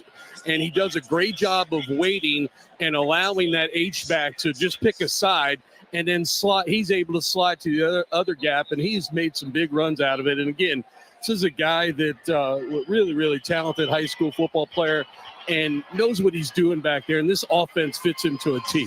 It's a great point by Gordy on that last one. You had Wes Weeks literally as a free runner, but he's patient. He doesn't panic. Weeks runs past him. He slide steps and picks up 4 yards. Now 2nd down and 6 after the penalty. Guggenheim takes the snap. They're looking for a double throw, and the pass towards the end zone over the shoulder. Catch is made by Lee Negrado, the tight end, the senior. Quincy Brown took the toss in the backfield from Guggenheim. They pull out the gadget bag, and it works to perfection. Wasn't the prettiest of throws from Brown, but it got the job done as Negrado got loose, got behind the defense. All he had to do was cradle it in the left corner of the end zone, and he does. And it's now 16-13, second touchdown of the night for the Colonels. And they're a point after away from making this a 2-point ball game. And you knew it was coming. You knew when Guggenheim was a quarterback, it wasn't only going to be Q runs. It wasn't going to be him handing the football off. Now, he didn't throw that football. Well, he pitched it backwards, but you thought he was going to throw it. He's got the quarterback history. No, they come up with something that you're not expecting, although you knew something different was going to come. That's great execution by Nicholls. LSU's got to be better at defending that. Gabe Showalter in. Point after try is up, and it is good. It's now 16-14. LSU once again leads by 2. Another 13-play drive put together by the Colonels, this time spanning 75 yards, going nearly 8 minutes off the second quarter clock. 7 minutes and 59 seconds. And the Tigers find themselves in a tussle here with 4:18 to go in the first half of action. Tiger fans honored to serve 44 Farm Tiger Dogs in Tiger Stadium. To enjoy premium Angus beef at home, just visit 44steaks.com. Go Tigers. 44 Farms, proud partner of LSU Athletics. Colonels have operated 30 offensive plays so far in the first half. 17 minutes, 11 minutes time of possession. LSU with 19 offensive plays, 8 minutes and 31 seconds. And again, some of that because of the short field they got after the free kick. The LSU offense now going to look to answer as the Colonels on their last 2 drives have marched right down the field. Not field goals, but touchdowns. Here's the approach. Showalter's kick is deep into the end zone for a touchback. 1st down and 10 at the 25-yard line. Great touch today by the LSU football family and the communications office here at LSU. Nice memorial to our friend and colleague, Ed Daniels, who tragically passed away this summer. Ed was a consummate professional. Again, one of the nicest guys that you meet in this business, and certainly a tough loss for his family, friends, colleagues, and everybody who loves sports in the state of Louisiana. But a nice touch honoring his memory today by LSU. 1st down and 10 at the 25. Nussmeier going to give the pitch to Jackson, and Jackson gets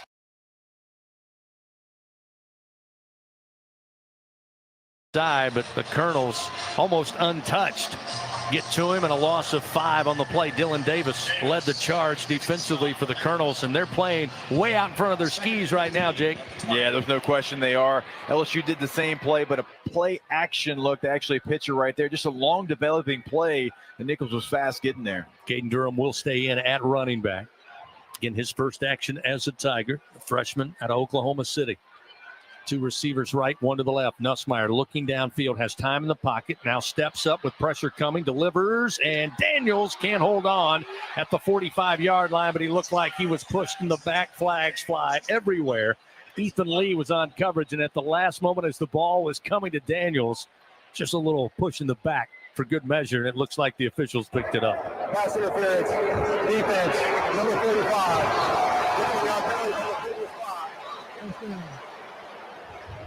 Chris, that's one that Garrett Nussmeier is pretty fortunate as well. You have to be careful throwing the football that late across your body.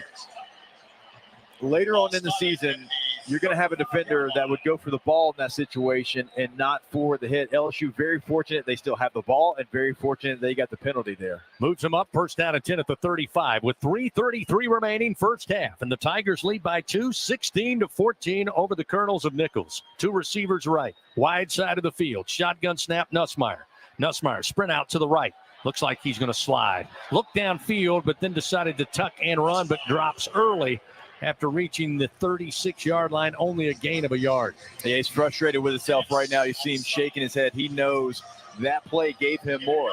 There was more yards to be gained. I would say there was 4 to 5 more yards to be gained. That's an inexperienced runner who came in, all jokes aside, with his career long as a 1-yarder. That is something that if they're going to give you 5 yards on that, you take the 5 yards. He slides at 1. Second down and 9 at the 36. Under 3 to go here in the first half. 2 minutes and 55 seconds. Receiver to each side. Motion Green at the snap. Nussmeier with time. Stays in the pocket. Flips it out. Going to be caught by Daniels at the Colonel's 40-yard line. Bounces off defenders inside the 35. Makes his way down to the Nicholls 30-yard line. 34-yard strike and a first down for the Fighting Tigers of LSU. Presented by Louisiana Blue. What you saw there was LSU said, our receivers are better than your defensive backs, okay? We're going to max protect. We're going to keep everyone in a 2-man route combination, and LSU's receivers went and won the battle. First down and 10. Tigers now scrimmage from the 30-yard line of the Colonels. 2 minutes, 9 seconds. All 3 timeouts in the hip pocket of head coach Brian Kelly. 2 receivers left, 1 to the right. Nussmeier again, plenty of time in the pocket. Stands tall, fires, catch made. Aaron Anderson hauls it in at the 12-yard line. Tries to tiptoe down the near sideline, but out of bounds inside the 5 at about the Nicholls 3. Maybe marked at the 4, but it's another first down for the Fighting Tigers as they enter the Capital One red zone for the second time tonight. Timeout taken. Stops the clock with 1:58. 2 big hitters. One to Daniels to the far side, the other to Anderson to the near side. And the Tigers looking at first down goal to go at the Colonel 4-yard line after this timeout. We'll take one with them. We'll return to Tiger Stadium after this. 16-14. LSU leads Nicholls. Tigers knocking on the door on the LSU Sports Radio Network. Hey, Tiger fans. Are you ready to roar? Oxbow Rum Distillery is the official rum for LSU athletics. Our cane to glass rum is made just 2 miles north of Tiger Stadium. We handcraft every drop from our own Louisiana sugarcane, all grown right across the river. So whether you're tailgating at the stadium or dropping by our tasting room for a tour and cocktail, you'll be keeping it local. Visit Oxbow Rum Distillery, open Thursday to Sunday, noon to 6. Go Tigers! Bridgeway Hospice, the official hospice of LSU athletics, is the champion's choice for hospice care in South Louisiana. With over 10 years of excellence and experience, Bridgeway has 3 locations to serve you and your loved ones: Baton Rouge, Lafayette, and Plaquemine. Ask for Bridgeway Hospice by name, your champion's choice in comfort and compassionate care. Bridgeway Hospice says, go Tigers! It takes hard work to be the best in the game. Planning, commitment, resilience, sweat. That's why Old Dominion Freight Line, the #1 national LTL carrier for quality, works hard to be the best in the game and is proud to support those striving to be the best in theirs. Old Dominion Freight Line, official freight carrier of LSU athletics, helping the world keep promises. Second quarter action of LSU Fighting Tiger football, presented by Dudley DeBosier, continues from the LSU Sports Radio Network. Back here at Tiger Stadium on this Saturday evening, LSU Athletics would like to thank tonight's game sponsor, McDonald's, official sponsor of LSU Athletics, over 50 years. The Golden Arches and LSU Athletics. Great partnership. LSU leading Nicholls 16-14 here. The Colonels a little pesky, Jacob, here in this first half. Got to give them a ton of credit. Offensively, we said they're confident in what they're doing. And right now, the last 2 possessions, LSU has had 0 answers on defense. Good news is Garrett Nussmeier and the offense got something cooking here with 1:58, looking at first down goal to go at the Colonel Ford. Yeah, it's a good answer because you're right. I mean, Nicholls highly efficient in what they want to do offensively. I've been highly impressed with the poise as well, not just from their quarterback, but from the entire unit. Juwan Johnson will be the featured running back here on first down goal to go from the 4. Nussmeier in the shotgun. Daniels out wide to the right. Here's the snap. Nussmeier flips it out. Johnson, he's got it at the 5, trying to get at the pylon. He does! Touchdown, Fighting Tigers! Juwan Johnson, the freshman out of Lafayette. Came to LSU, going to play safety. Nope. Tonight, he's playing running back, and he has his first touchdown as a Tiger. That extends the lead.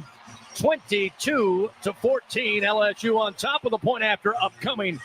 That touchdown presented by Louisiana Blue, official health insurance of LSU athletics. Gordy asked the question, how many plays is he going to know, right? Gordy, they are free releasing him. There is no protection responsibilities. That's the 4th time they've done it. Hey, you're an athlete, run a route, don't worry about blocking, and we're going to get you the football. Absolutely. I think Nicholls is going to bring that up on the board. If 8 comes in the game, he's going to run a flare. Here's the point after try by Ramos. It's up and it's good. That'll make it 23-14. So LSU's offense answering. And with that good kick, the good hands at Allstate will contribute to the Tigers General Scholarship Fund. Thank you, Allstate. Quick strike for the Tiger offense behind Garrett Nussmeier. 5 plays, 75 yards. Big catch by Daniels, big catch by Anderson. And then the touchdown from the 4-yard line on the pass to Juwan Johnson. That's your scoring drive recap, 2 minutes and 25 seconds. The scoring drive presented by LSU Online. Score big in your career with LSU Online and continuing education. Colonels have a problem here, Jacob.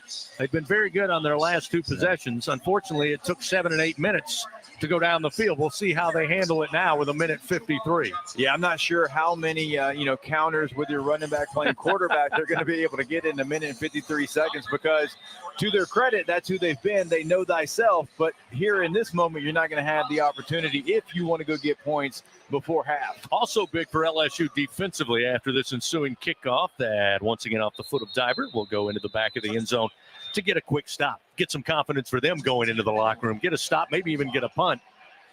Maybe 3 and out is just what Coach Baker and company are looking for. Yeah, they need that. Again, the defensive tackle position was, one of the ones that we talked about all preseason long. It actually held up pretty well last week in Las Vegas, but with Jacoby and Guillory out in this game in a boot, that was your leader, and they have been trying different combinations. There's not been a combination they found that they like just yet, but they have to because you stop them here, it gives you confidence. But remember, they get the ball back to start the second half, and they're going to go right back to who they are. Good point.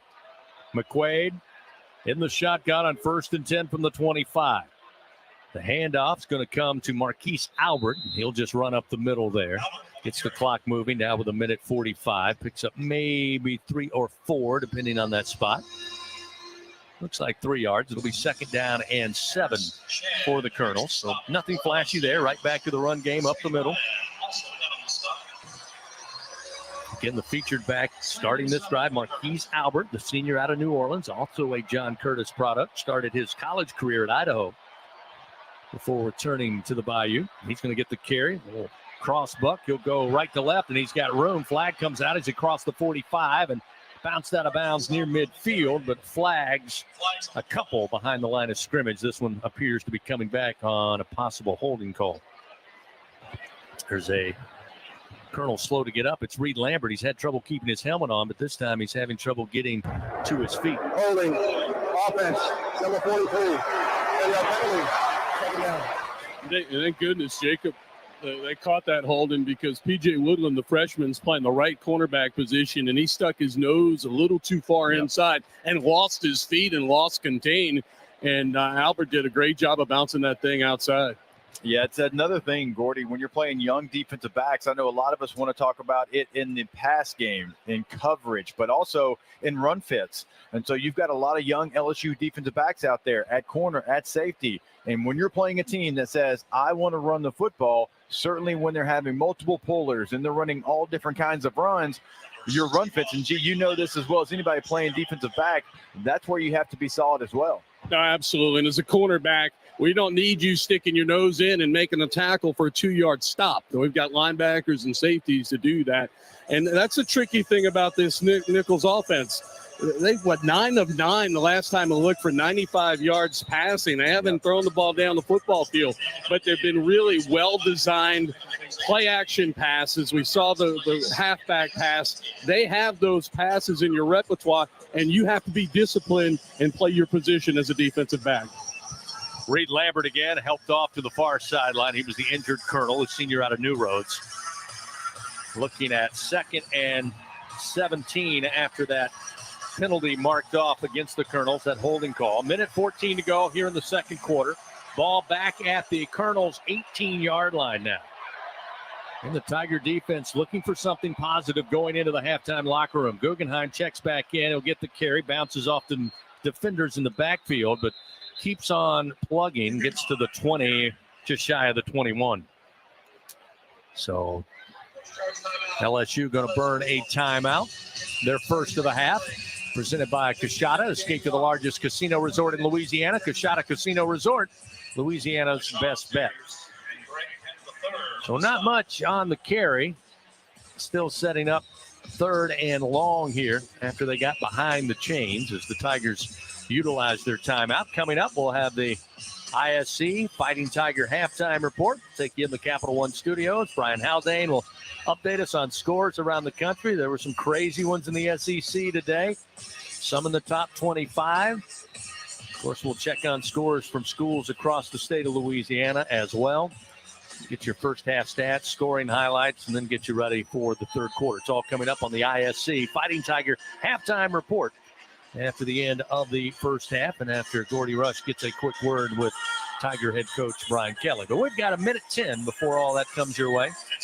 It'll be 3rd and 14 now for the Colonels. They'll spread the field with 3 wide to the right, 1 to the left side. McQuaid, the quarterback. Got to feel like it's a passing down here. Let's see what Coach Rebo dials up. Shotgun snap. Nope, they'll go right back to Guggenheim. Guggenheim going off the left edge, trying to find some room behind blockers. Makes his way up to the 27, picks up 6, well shy of the first down. And another timeout taken by LSU to preserve 1:04 on the second quarter clock.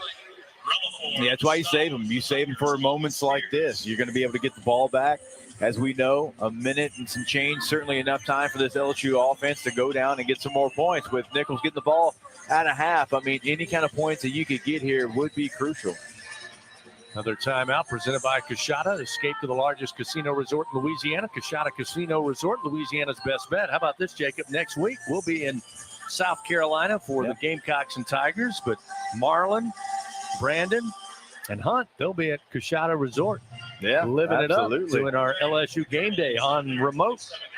Somebody got to keep an eye on Big Faith now. Somebody's got to do all the hard lifting, you know.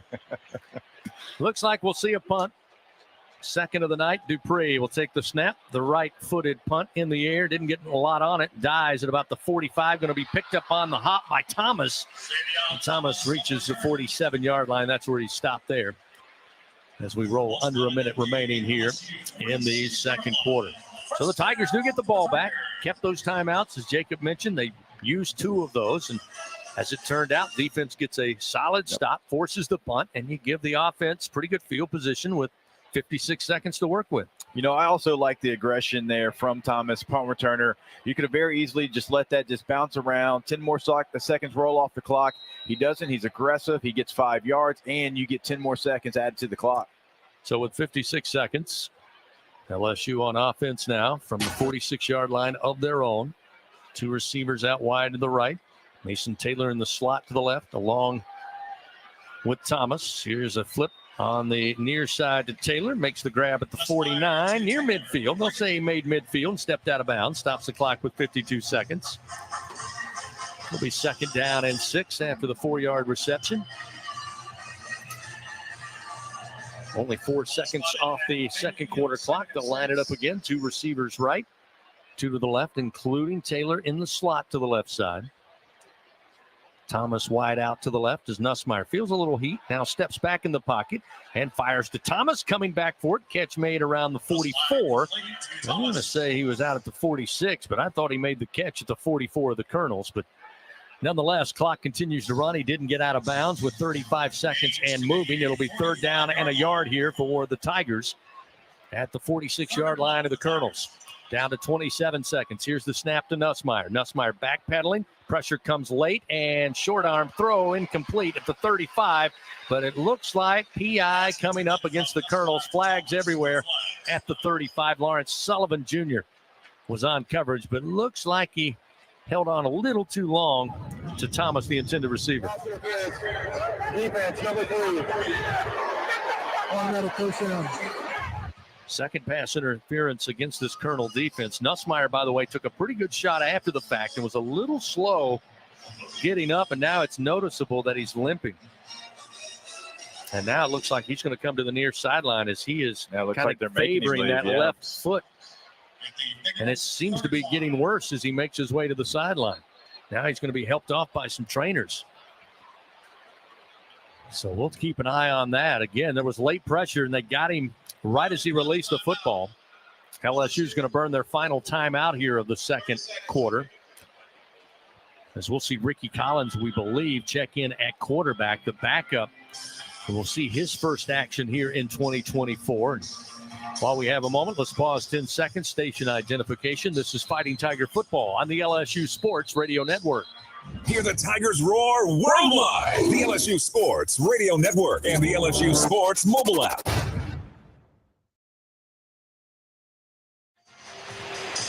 Back inside Tiger Stadium. Now officially Saturday night in Death Valley as the sun has set in the western sky. 22 seconds remain here in the second quarter. LSU leading 23-14 against these pesky Colonels from Nicholls, who really came to play in the first half. And Jacob, we talked about needing a defensive stop late in the second quarter. LSU gets it. They force a punt. They get relatively good field position. Unfortunately, just moments ago, Garrett Nussmeier hobbles off to the near sideline, which is not what you're looking for at this moment. No, I mean, this is the third LSU player that you absolutely cannot afford to have out for any extended period of time. Jacob Guillory already out. You've seen Kyron Lacey kind of shaking up a couple of different times, and now your quarterback, Garrett Nussmeier. And you know, you hope that's just a cramp. Couldn't really bend his leg, and so hopefully we'll see Garrett Nussmeier back in the game. But now Ricky Collins back here. We were all wondering who that backup quarterback was going to be, who was going to win that competition out of camp, and it looks like Ricky Collins. Ricky Collins, product out of Woodlawn High School right here in Baton Rouge, will stand into the shotgun on first down and 10. Collins looking to unload. Throws. Catch made near sideline. Thomas has it out of bounds inside the Colonel 25 to the 23-yard line. That'll stop the clock with 18 seconds, a gain of 13 yards, and it's a first down for the Fighting Tigers of LSU, presented by Louisiana Blue. Collins, pretty confident there on that delivery. Hey, as a quarterback, you have to love a situation where they have to let you throw it. There's no handing off to get ease into the game. Let me put it through the air. That's what the situation's calling for. Looks like the Colonel's going to burn their final timeout here as LSU lined up on first down and 10 at the Colonel 23. So another timeout presented by Coshada. Escape to the largest casino resort in Louisiana. Coshada Casino Resort, Louisiana's best bet. So Ricky Collins, again, as we said, redshirt freshman right here in Baton Rouge. Had one game of action last year against Grambling. Of course, very speedy. A dual threat quarterback with a strong arm.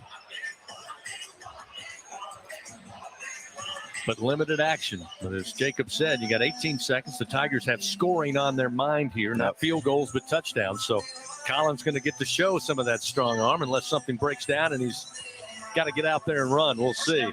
After the timeout, first down and 10 at the 23 of the Colonels. Collins in the shotgun. Josh Williams, the veteran running back, to his right. Taylor motions right to left across the formation. Here's the snap to Collins.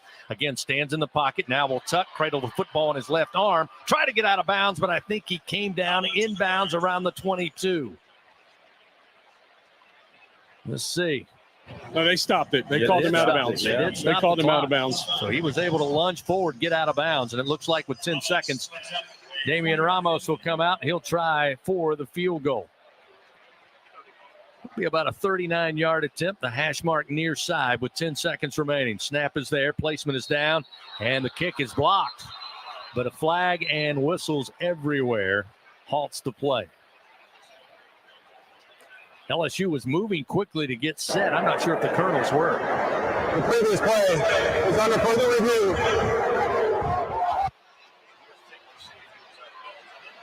So, wow. They are going to let them snap the football, then call time to see if Collins was out of bounds or not. I don't think that's going to really please Coach Brian Kelly at all, because they let them line up. The snap came out, then the whistle came to go under review. Yeah, and what do we all say, Gordy and Jacob? Get up there, snap the football. I don't know about that. I think the timing was off a little bit. Well, you got to think, Jacob, you're sending Collins back out there to spike the football. I don't think there's a rule. You take me through the rule book here. If he did not get out of bounds, I just saw one look there. If he did not get out of bounds and they're going to restart it, you just need to spike it. Then you can get the field goal team out there. Correct. Yeah, you got to be ready to go. Now you got plenty of time. You got 7 seconds, and so you got time to get set up and then run a play, and you can't take time off the clock. They don't know how long it would take LSU to get lined up, and so this is one of the situations where it's just really going to take another play, and LSU might be fortunate. The kick process did not look like it was going their way anyways. I mean, that ball got blocked, and there was a lot of chaos around it, but this should just basically be an extra play. Well, I think if we're being honest here, LSU obviously on this near sideline, I think they knew there was a possibility they were going to call for a review, because in real time it looked like Collins' right knee hit the turf before he extended the ball. But they did rule him out of bounds with 10 seconds. And I think LSU was quickly trying to get lined up, get the snap, get the kick up. As it turned out, they got the snap, the kick was blocked, and then the officials blew the whistle and said, we need to look at that previous play. So that's where we are with 7 seconds upon the clock. Again, they have not shown us here in the booth a replay of that Collins play, but just watching it from near side, it looked like he was in bounds when he went down. The good news is Garrett Nussmeier up, moving around. I think, Jacob, you may have been right with the cramping issue, as he was right there beside Brian Kelly talking to the officials. So Nussmeier looks like he's ready to go if need be, but they'll send Ramos back out there. Again, still waiting to hear from Jeff Heiser, our crew chief out of the SEC. Here we go. The runner's move direction. The runner is down at the 22-yard line. The game clock at that point in time was 13 seconds. By rule, a 10-second runoff applies. Please reset the game clock to 3 seconds, and I will start the clock on my signal. I thought there'd be a runoff involved as well. Which never makes sense to me. How do you know how long it would take us to get back on the football and snap it and spike it? You don't have time to line up. He's got to get 2 steps to the left in a hurry. They're going to blow the whistle. There's the whistle. Clock begins rolling with 3 seconds, 2 seconds. Snap, set, kick on its way, and the kick is no good. Missed it wide right. Ramos normally sure-footed, but that one, extenuating circumstances based on the clock and the runoff. Things sped up just a little bit, and the Tigers come up empty on that final attempt for the field goal. So at the end of the first half, it's a 23-14 9-point lead for LSU as they head into the locker room. Coming up, we'll have the ISC Fighting Tiger halftime report. But first, in just a few moments, we'll go down on the field. Gordy Rush will have a chance to get the thoughts from head coach Brian Kelly, who currently right now talking to a couple of players as they make their way into the locker room. He is going to stop by, visit with the television announcer before Gordy gets a chance to talk with him. But it'll be interesting to get his thoughts on the first half with his team up by 9, but not the prettiest of halves, I'm sure, the way he would like to see it coming into the second game of the season in this first half performance. Good news, you got another 30 minutes coming up in the second half. Again, the ISC Fighting Tiger halftime report coming your way in just a bit. Brian Haldane will have scores from around the country, around the state, first half stats, first half highlights, and then get you ready for the second half here tonight at Tiger Stadium. Again, this interview with head coach Brian Kelly is always brought to you by Capital One at the half. Coach Kelly looks to be a little frustrated there. We'll check in with Gordy Rush. Gordy? Coach, look, take me through that last sequence here in the field goal and what you were told on the sideline. No, it was ref the right way. Our guys need to understand what they're coached to do. Kick the football, stop thinking about all the other things, and we just got to execute better. All right, Chris. Thank you, Gordy. Thank you, Coach. We're at halftime here at Tiger Stadium. LSU leading 23-14 over the Colonels of Nicholls. Take a timeout, step aside. Brian Haldane in the Capital One studio takes you through the ISC Fighting Tiger halftime report. Our score once again at the break. LSU 23, Nicholls 14 on the LSU Sports Radio Network. Looking for a rewarding career? Become a medic and make a real impact in your community. Acadian Ambulance offers comprehensive training and a supportive team. Visit becomeamedic.com to learn more and start your journey. That's becomeamedic.com. BRQ Seafood and Barbecue is your ultimate destination for food, fun, and an unforgettable experience. Come enjoy our daily specials or indulge in our brunch every Saturday and Sunday. Planning an event? Choose to have BRQ cater your event or host your gathering on our outdoor patio, the backyard. Plus, as the official catering services of LSU Athletics, we are the top choice for your game day celebrations and special events. Join us at BRQ Seafood and Barbecue, where food, fun, and unforgettable moments await. When you open a crisp, cold Bud Light, you know game day is here. You owe me $5. You mean every sound. Enjoy responsibly. 2022 Anheuser-Busch Bud Light Beer, St. Louis, Missouri. This is Secretary of State Nancy Landry. Defense is important on the football field and during elections. And Louisiana has an all-star team keeping our elections safe and secure. Our 5-star election integrity measures mean you can be confident when you cast your vote. To learn more about how we defend your vote and to check upcoming dates and deadlines for the November 5th election, visit geauxvote.com or download the free Go Vote mobile app. Go Tigers! Welcome in to the ISC Fighting Tiger Halftime Report. Presented by ISC Constructors. Powered by People. Coming up, a breakdown of the first half with highlights, stats, and a check of the Republic Finance scoreboard. Now, from inside legendary Tiger Stadium in the Capital One studios, here again is Brian Haldane. Bringing it back inside the Capital One studios to take you through halftime. We're going to start off with the first half stats in just a quick second. Hey, Tiger fans, starting a job is easy, but you're going to be tough to finish it. The Ford F-150 truck offers gas, power boost, hybrid, or all-electric powertrains, so you have all you need to get the job done right. Ford F-Series, America's best-selling truck, 47 straight years. See your Southern quality Ford dealer. All right, first half stats. Let's start off on the rushing front. The rushing report brought to you by Old Dominion Freight Line. Nicholls looking pretty decent on the ground tonight so far. They had 57 yards worth of rushing in the first half. Just about all of that was Colin Guggenheim. He had 17 carries for 60 yards. Yes, we'll get to the negative yards in just a second. Marquise Albert had 13 yards on 4 carries. Corey Warren Jr., 1 yard for 4 carries. Pat McQuaid had 1 yard for 4 carries. And, of course, when you subtract out the negative yardage, they bring it back by 24 to give them 57 yards worth of net. On the LSU side, Caleb Jackson's leading the way, though it's not a whole lot to lead right now. 5 carries for 15 yards for Caleb Jackson, 2 carries for 13 yards for Garrett Nussmeier. Ricky Collins ran 1 time for 1 yard, giving LSU 29 yards as a team. Moving over to your passing report, passing stats, brought to you by L'Auberge Casino and Hotel. Garrett Nussmeier, 14 of 19 for 165 yards. Ricky Collins went 1 of 1 for 12 yards when Nussmeier came out with the cramping issue. Over on Nicholls' side, Pat McQuaid, 7 of 7 for 82 yards. Quincy Brown, 1 of 1 for 18 yards. Colin Guggenheim did complete 1 pass for -5 yards. On the receiving end of those passes, let's go back to LSU side. C.J. Daniels leading the way, 3 catches for 63 yards. Kyron Lacey had 2 catches for 39 yards and a touchdown. Aaron Anderson, 2 catches, 32 yards. Xavion Thomas, 2 for 17. Juwan Johnson, 3 for 16 and a touchdown. Mason Taylor has 2 catches for 9 yards in the first half. And Trey'Dez Green caught a 1-yard pass also for a touchdown. Bringing it back around the Nicholls' side, Terry Matthews is leading the way. He's got 3 catches for 36 yards. Quincy Brown, 2 for 24.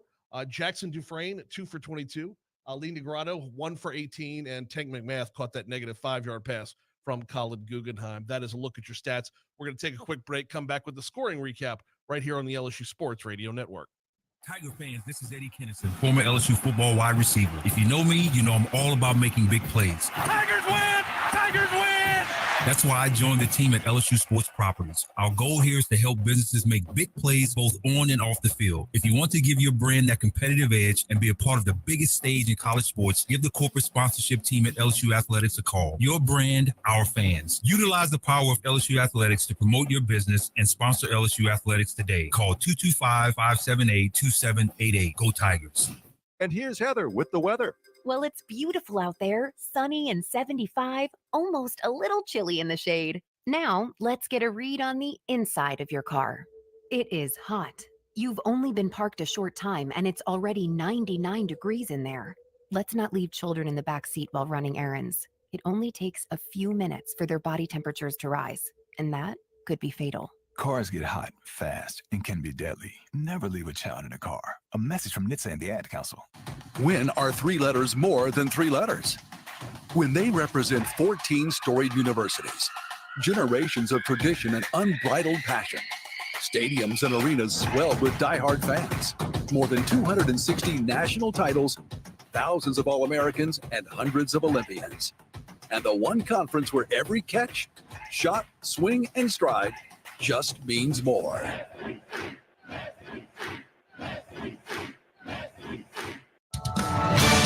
The second half of LSU Fighting Tiger football is coming up. But as we continue on the ISC Fighting Tiger halftime report, time now for the first half scoring highlights with Brian Haldane on the LSU Sports Radio Network. Capital One is offering checking and savings accounts with no fees nor minimums.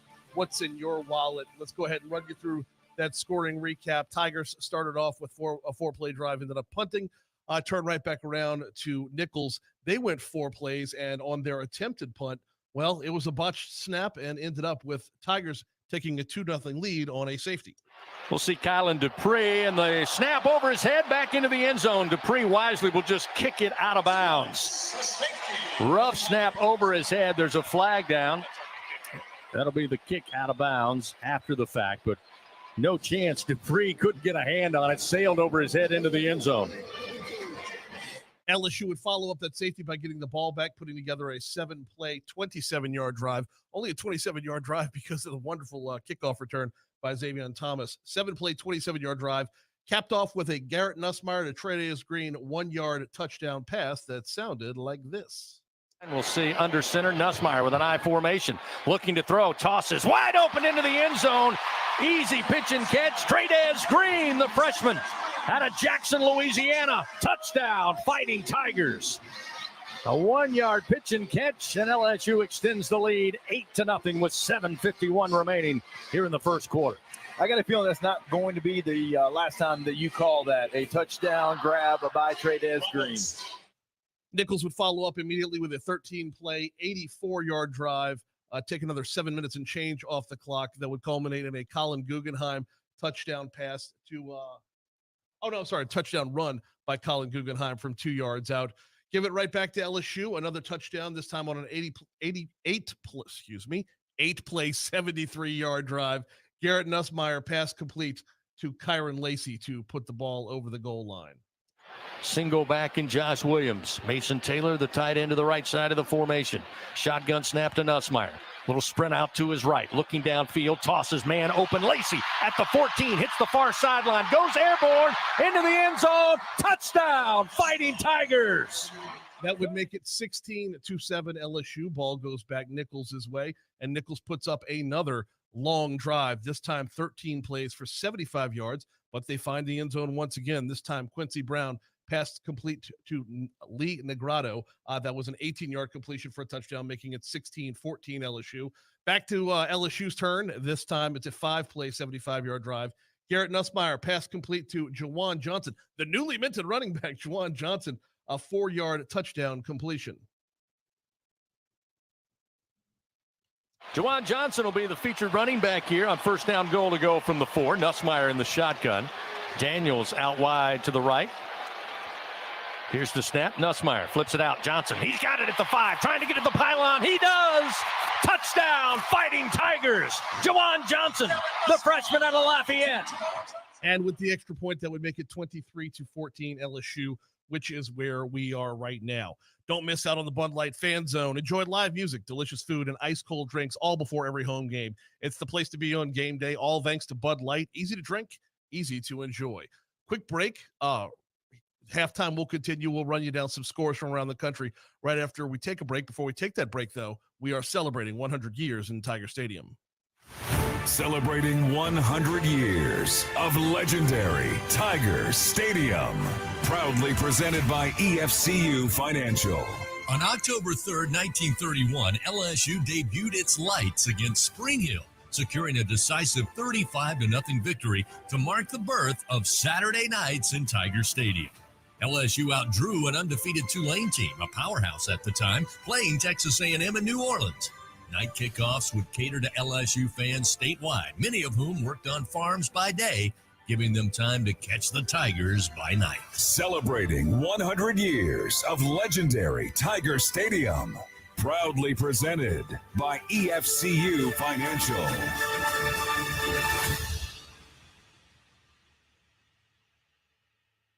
The passion, the tradition, the rivalries. Sirius XM is your destination for all things college sports, and we've got you covered. On SEC Radio, there is complete coverage of every school in the conference, including live games, plus 24/7 talk and analysis. So cheer along on the Sirius XM app and listen to your favorite team anywhere. And now you can get 3 months of Sirius XM free. Subscribe now. See all for details at SiriusXM.com/SEC Sports. Sepsis is the #1 cause of death in hospitals, killing 350,000 people in the United States per year. Deaths from sepsis are preventable with early detection, but the technology hasn't existed until now. At LSU, we teamed up with Our Lady of the Lake Health to develop the first test that identifies sepsis before symptoms occur. It's already saving thousands of lives and changing patient care forever. At LSU, we build teams that win. Win are 3 letters more than 3 letters. When they represent 14 storied universities, generations of tradition and unbridled passion, stadiums and arenas swelled with diehard fans, more than 260 national titles, thousands of All-Americans, and hundreds of Olympians. And the one conference where every catch, shot, swing, and stride just means more.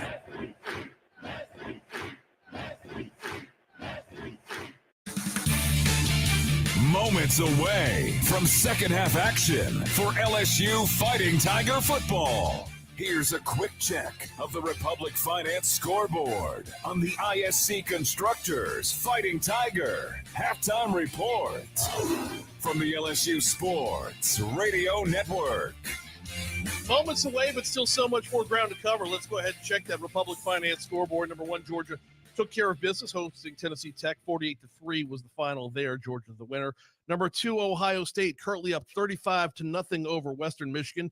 That game is at halftime. Third-ranked Texas manhandled #10 Michigan, 31-12 your score there. #4, Alabama, with 13:25 to go in the third quarter, is only up 14-6 right now. South Florida Bulls giving the Alabama Crimson Tide a bit of a game in the third quarter. A shocker out of South Bend today. Forget the luck of the Irish. It was the lucky Huskies.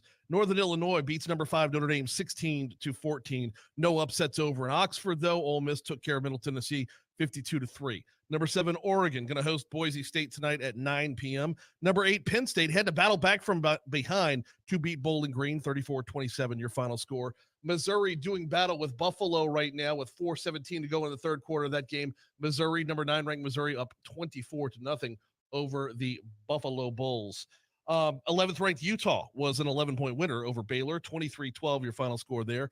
12th ranked Miami has got Florida A&M right now, and wow, boy, are they in charge. 1:18 to go in the game, 56-9, the Hurricanes with the lead.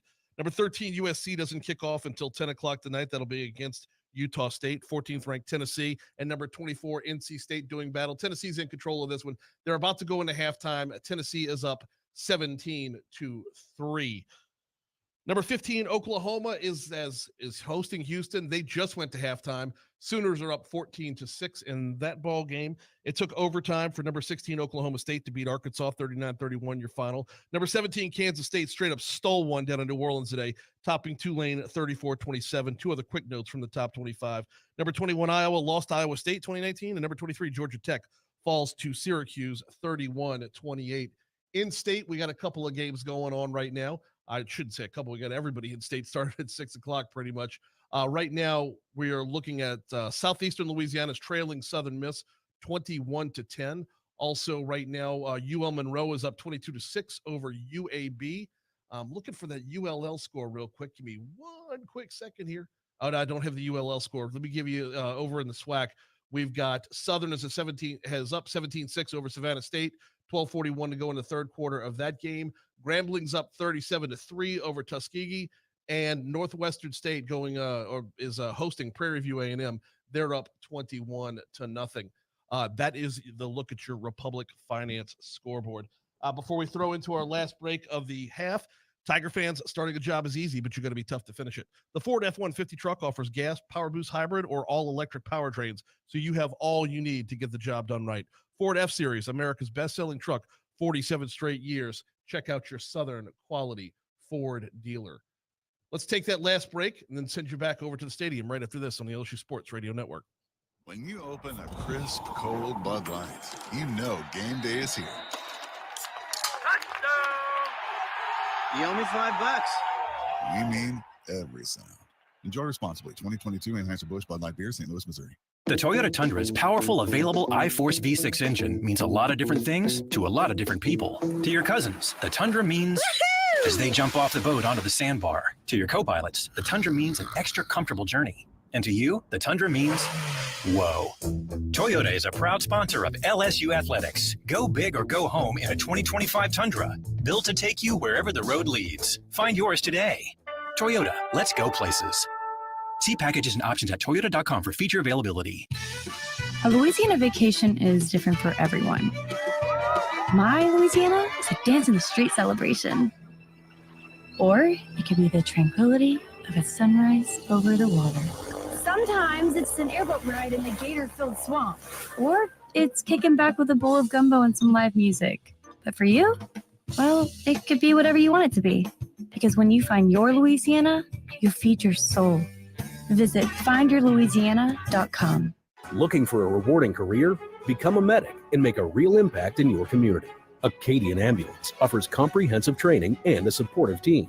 Visit becomeamedic.com to learn more and start your journey. That's becomeamedic.com. We're Dudley DeBosier. As an official partner of LSU Athletics, we love being back here on campus. It's where we began our journey as lawyers. And it keeps us connected to the community we pledge to serve. This place has made a difference in so many lives across the state. And it inspires us to do the same. We're a law firm that cares about this community. And that's the Dudley DeBosier difference. Demand Dudley DeBosier, official partner of LSU Athletics. 444-4444. John Dudley, Baton Rouge, LA 2112230. This has been the ISC Constructors Fighting Tiger Halftime Report. Second half action of LSU Fighting Tiger football is coming up. Once again, from inside the broadcast booth, here are Gordy, Jacob, and Chris on the LSU Sports Radio Network.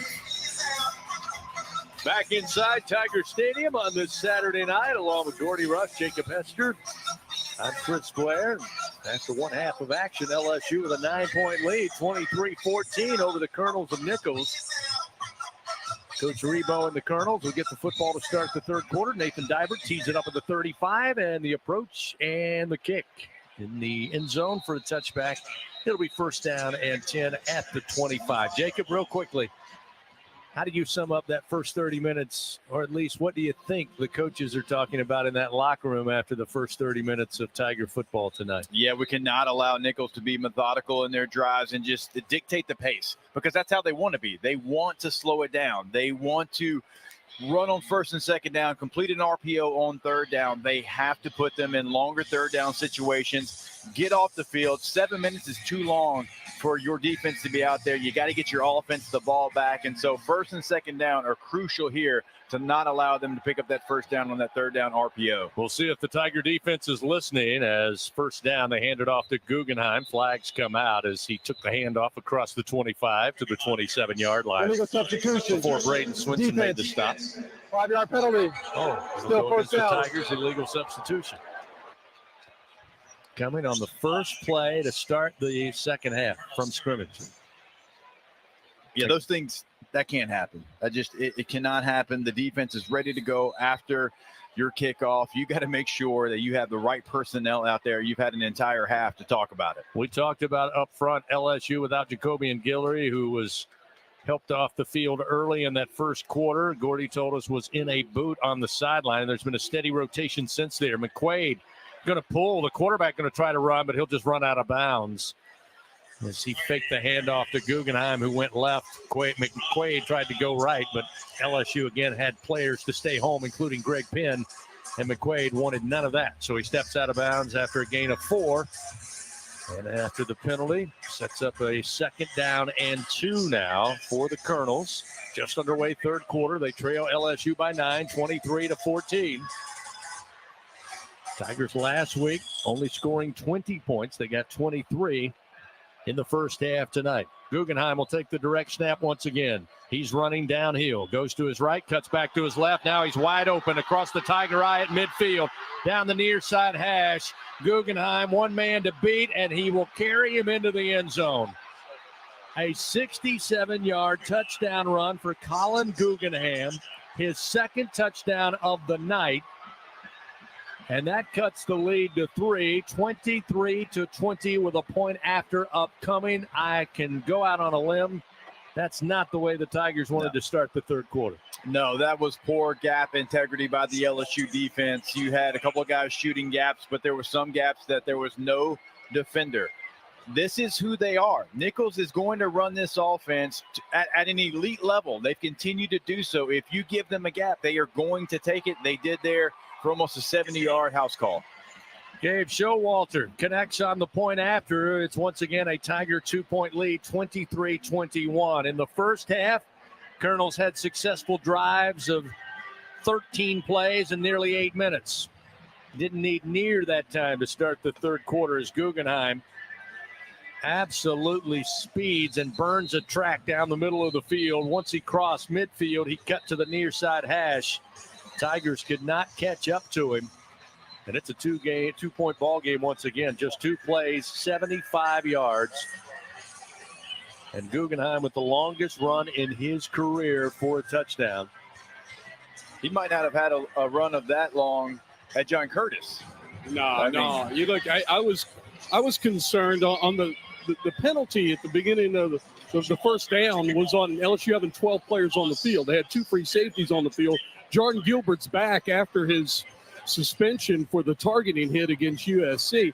And I was thinking to myself, Jake, to change up the DBs in the backside after you've been in the flow, those guys were in the flow of the game for a half. This is a different type of game, and Gilbert was way over on the left, and there was no second level of defense. All the safety help was up on the line of scrimmage. Showalter puts a foot into this one. Short kick fielded at the 4-yard line. Thomas going to bring it up the sideline, the 25, and then into the boundary at around the 27, maybe the 28-yard line. That's where LSU's offense will take over. LSU offensively tonight, they missed the field goal in the waning moments of the second quarter, but otherwise, pretty good performance. Nussmeier, 14 of 19, 165 yards, 3 passing touchdowns.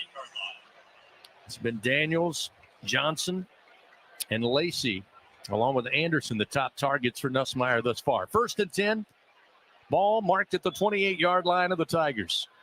Nussmeier takes the belt-high shotgun snap, flings it quickly, caught by Anderson on the comeback. He breaks 1 tackle, can't break a second as he makes his way to the 36-yard line. A gain of 8 for the Tigers, sets up 2nd down and 10. Anderson again, Coach Kelly telling me Thursday night, yep, he looks a step or 2 quicker than we saw a year ago because now he's just playing, not thinking and playing, into the new system a year ago. It's going to be bigger and bigger as the season goes along. Yeah, it showed up on tape last year as well. This is a different speed this year for Anderson. 2nd down and 2. They'll give the carry to Williams, and Williams will pick up the first down and then some across the 40 to the 41-yard line on a gain of 5. First carry for Williams on the night. Another first down for the Tigers, brought to you by Louisiana Blue. 1st and 10 now at the 41 of their own. 12:54 just underway here in the third quarter. Again, the Colonels, if you went away late coming back for the third quarter, 67-yard touchdown run from Guggenheim made it a 2-point ball game to open the third quarter. Nussmeier flips it out into the flat. Taylor has it all by himself at the 45, across midfield up the far sideline, and then out of bounds inside the Colonel 45 down to the 42-yard line. A gain of 16 yards to the tight end, Mason Taylor. I wouldn't be surprised if LSU keeps it in the air on this drive. Like, let's be honest, you hadn't had that many rushing attempts, but you're only averaging 3.8 yards per carry right now. You have not had the ability to get the ground game established. Also, right now, you feel like you've got to go get points, and you got to get them quickly with the way the Nicholls offense is playing. 1st down and 10 now at the Colonel 42-yard line. Nussmeier gives it to Anderson, who was motioning left to right. Anderson turns it downfield inside the 35 and stopped at about the 33. He's very close to the first down sticks, maybe just shy by a yard. But officially a pass in the books. The completion to Anderson, who again shows his speed. Picks up 9. It's 2nd and 1 now at the 33 of the Colonels with 11:45 and the clock moving. Fans Toyota, proud sponsor of LSU Athletics. Go big or go home in a new 2025 Tundra. Visit your local Toyota dealer today. Nussmeier will send 2 receivers right, 1 to the left side. Again, belt high, good snap from Chester. Plenty of time, looking right, looking left, comes back right, airs it out towards the end zone, overthrown, looking for Daniels. Into triple coverage, but pretty good throw by Nussmeier. Daniels just couldn't get underneath it. It's incomplete. Sets up 3rd down and 1. No surprise there. Going for the shot. Here's how you can live stream the kick with. Now the mission is picking up a first down to keep the drive alive. And Nussmeier did not like the way that route combination came out with his receivers there. You can tell he's visibly upset with whatever the combination was. He felt like one should have crossed underneath the other to try to open something up. You didn't have that done. You had 2 players in the same spot. 3rd down and a yard. High snap. Hands it off, and LSU trying to run for the first down. Looks like they get it just shy of the Colonel 30. Josh Williams on the carry. Veteran running back. Picks up the first down for the Tigers, presented by Louisiana Blue. Now a fresh set of downs. LSU looking at first down at 10 at the 31-yard line of Nicholls. Send Lacey. And the big, exciting touchdown back in the first half. He's out wide to the left. Daniels and Anderson to the right side of the formation, along with tight end Mason Taylor. Nussmeier takes the snap, fakes the pitch. Now will fire on the slant in the hands, but dropped by Lacey at the 23-yard line, far side. Struggled with a couple of drops last year. Was determined not to have that be an issue this year. That one just got away from him. Could not follow it all the way in. Looked like the throw was right on the number. Yeah, LSU goes back to that kind of play action sweep look. They ran it one time with no success. It's been more successful as a play action look. That's a pitch and catch that you expect those 2 guys to make every single time. So now 2nd down and 10 at the 31. Trip receivers left. Caleb Jackson in at running back now. The sophomore from Baton Rouge. He'll be in there to block. They'll set the screen up far side. Catch going to be made by Javen Nicholas. And Nicholas had to wait and patiently find some green grass inside the 25 down to the 23-yard line, a pickup of 8. Jacob, he really had to be patient there. He got the screen pass, the blocks. He had to wait to get set up. Good thing he didn't try to go ahead and try to make the play. Let the blocks give him the seam and made a nice little cut move and got 8 yards. Yeah, it was a nice job. Nicholls brought pressure off the left side, but they also had a player that kind of was rolling over, try to make up for that nice job of being patient and picking up 8 yards. So now 3rd down and 2. Tigers 2 for 4 on 3rd downs, and a flag comes out. The Colonels are celebrating, although LSU is pointing at Nicholls, and now Garrett Nussmeier says it's going to go against Nicholls. We'll see. Delay a game. Defense. Disconcerting signal for clapping. 5-yard penalty results in a first down.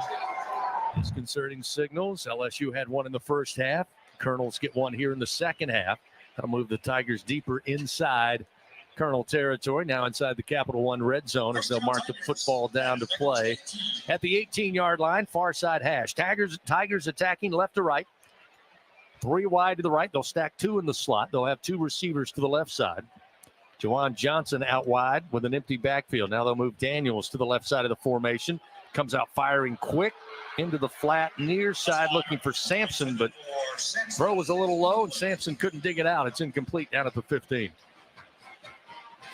Yeah, Brian Kelly not happy about that one. Certainly that was a play. You had multiple options. You had Kyron Lacey who kind of faked the block on like a little bit of a screen look. He was screaming down the middle of the field. You had Juwan Johnson on the screen with a blocker. Looked like he had some room as well. And look, Nussmeier's telling Juwan Johnson where to go when he lines up. And so that's something that he's having to do. It's a little bit extra for him as well.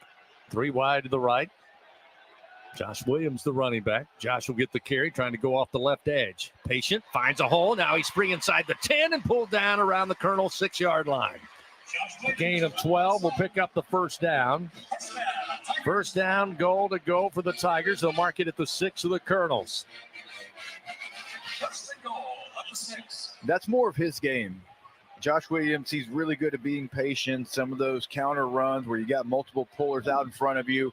We go back and we're talking Caleb Jackson. You kind of like him more downhill, ISO, trap, kind of north-south type runs. And so you could have a situation where as the season goes on, you'll start to see them probably more in those roles. First down and goal at the 6. The throw to Lacey in the left corner of the end zone. Kyron holds on this time.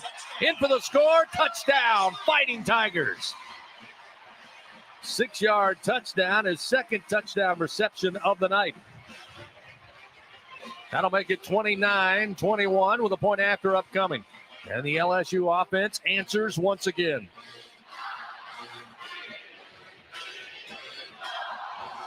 Damian Ramos will try to add one more. Nussmeier, by the way, 19 of 27, 213 yards, now 4 passing touchdowns. Waiting on the snap from Slade Roy. Sends it back to Todd. He places it down. The kick from Ramos is up, and it is good. Tigers once again lead by 9, 30-21 with that good kick. The good hands at Allstate contribute to the Tigers General Scholarship Fund. Thank you, Allstate. Tigers extend their lead with 9:03 remaining. Still a lifetime left. Third quarter action will return to Tiger Stadium after this on the LSU Sports Radio Network. I learned patience from my adoptive dad. All he had to say was, "Hey, you got this. Just breathe." Hey, we're pretty good. Yeah. Might have to start a band. I got it. Learn about adopting a teen from foster care. You can't imagine the reward. Visit adoptuskids.org to find out more. This message is brought to you by Adopt US Kids, the U.S. Department of Health and Human Services, and the Ad Council. LSU Tiger fans are gearing up with real Tigers apparel and merchandise from the official online store at lsushop.net. Get jerseys, sideline gear, polos, t-shirts, hats, official team merchandise from Nike, accessories, and much more. Over 3,600 products, all shipped right to your door. Head to the place real Tiger fans go for the selection only real Tiger fans get at lsushop.net. When are 3 letters more than 3 letters? When they represent 14 storied universities, generations of tradition and unbridled passion, stadiums and arenas swelled with diehard fans, more than 260 national titles, thousands of All-Americans, and hundreds of Olympians. And the one conference where every catch, shot, swing, and stride just means more.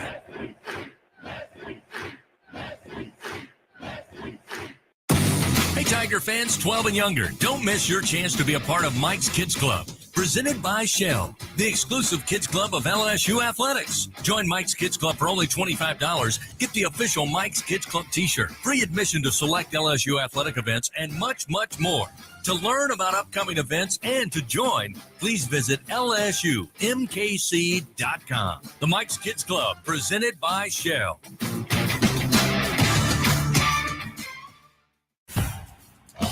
Live coverage of LSU Fighting Tiger football on the LSU Sports Radio Network. LSU Athletics would like to thank tonight's game sponsor, McDonald's, official sponsor of LSU Athletics. Tigers lead 30-21 over the Colonels of Nicholls. Southland versus SEC here in week number 2. The home opener for the Tigers as we celebrate 100 years of Tiger Stadium. Garrett Nussmeier, by the way, his 4th passing touchdown of the night. That's a career high for Nuss. He had 3 passing touchdowns in the ReliaQuest Bowl back on January 1st in the win over Wisconsin. And Kyron Lacey, his 2nd game with 2 touchdown receptions, had 1 in the first half and 1 a moment ago from 6 yards out. Your scoring drive recap presented by LSU Online. Score big in your career with LSU Online and continuing education. Tigers offense been pretty good tonight, and that's putting it lightly. They win 11 plays, 72 yards, 4 minutes and 44 seconds. Again, now hoping the defense for LSU can take the cue. Here's the ensuing kickoff off the foot of Dybert into the back of the end zone. And again, the Colonels will start 1st down and 10 at their own 25-yard line. Did not take long on their last possession, aided by a 67-yard touchdown run for Colin Guggenheim that we were all talking about during the timeout. Jim Nickel and Jacob Hester. I mean, 40, 50 years from now, you got to believe Guggenheim's going to have that on his phone, and he's going to show anybody who's willing to watch and listen. And I can't say that I blame him. No, not one bit. He is from Louisiana. I'm sure he has been to a game in this stadium before, but he will always have a 67-yard touchdown inside Tiger Stadium, and he's had a whale of a game, not just that run. So the Colonels take over 1st and 10 at their own 25. It'll be McQuaid at the shotgun, in the shotgun. He comes out firing. Again, they go to the slant. Catch was made. Now the ball poked loose, and now LSU falls on it. It appears at the 41-yard line of the Colonels. In the hands of Quincy Brown, he made about 2 big strides and then got it punched out. I believe P.J. Woodland may have gotten the fist on the football and knocked it free.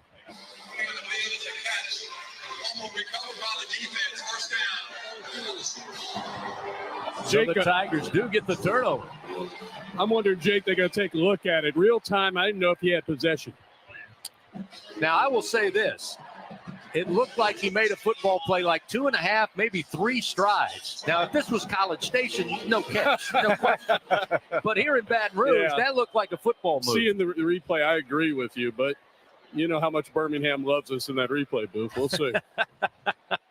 So it will be LSU football. So they get the turnover, first of the game, and their first takeaway of the year here in 2024. And it puts this high-powered offense back on the field. Nussmeier with an opportunity to take advantage here with 8:53 to go in the third stanza. Caleb Jackson will start this drive at running back. Nussmeier will slowly move to his right, throw on the run. Lacey made the grab at about the 28-yard line. A team of Colonels bring him down there. But he picks up the first down, presented by Louisiana Blue. 12-yard gain on first down. We'll make it 1st and 10 now. Inside the Colonels' 30-yard line. Mark it at about the 28. Yeah, the LSU offensive line giving Garrett Nussmeier really all day long, and LSU's allowing their talented receivers to go win in their one-on-one matchups because, look, Nicholls is still being very, very aggressive. They are playing cover 1, man across the board, 1 deep safety, and they haven't adjusted. Again, Jackson stays out at the running back. He's there to pass protect. Nussmeier going up top, going for it all, and overthrows Lacey in the right corner of the end zone. Incomplete, sets up 2nd down and 10 from the 28-yard line. Fans, Our Lady of the Lake, proud to be LSU's championship health partner. Together, LSU and Our Lady of the Lake are champions for Louisiana. Together, we roar. Learn more at olrmc.com/LSU. A couple of substitutions. Daniels will check out at wide out. Xavier Thomas back onto the field for LSU. He'll be lined up wide to the left. Mason Taylor, the tight end, the slot to the left side. Now he'll motion closer to the line of scrimmage. 2 receivers to the right. Nussmeier takes the shotgun snap, looking left all the way, waiting for the receiver to break, and he does. Going to be caught by Thomas at the 15. He's down to about the 11 before being cut down there. 17-yard gain, another first down for the Tigers, presented by Louisiana Blue as they enter once again the Capital One red zone. 3rd catch of the night for Thomas. That's where LSU's made a living, the intermediate routes, your 10 to 15-yard routes. They haven't really been on the same page in all of the deep go routes, but they're living in that territory. They've been highly efficient. Caden Durham Freshman running back out there on the left hip of Nussmeier in the shotgun. They'll pitch it to Durham. Durham's got a lead block, gets by the line of scrimmage inside the 10, and knocked down at about the 8-yard line on the run. A gain of 3. It'll be 2nd down and 7. Marky Brick Eddy was there on the stop.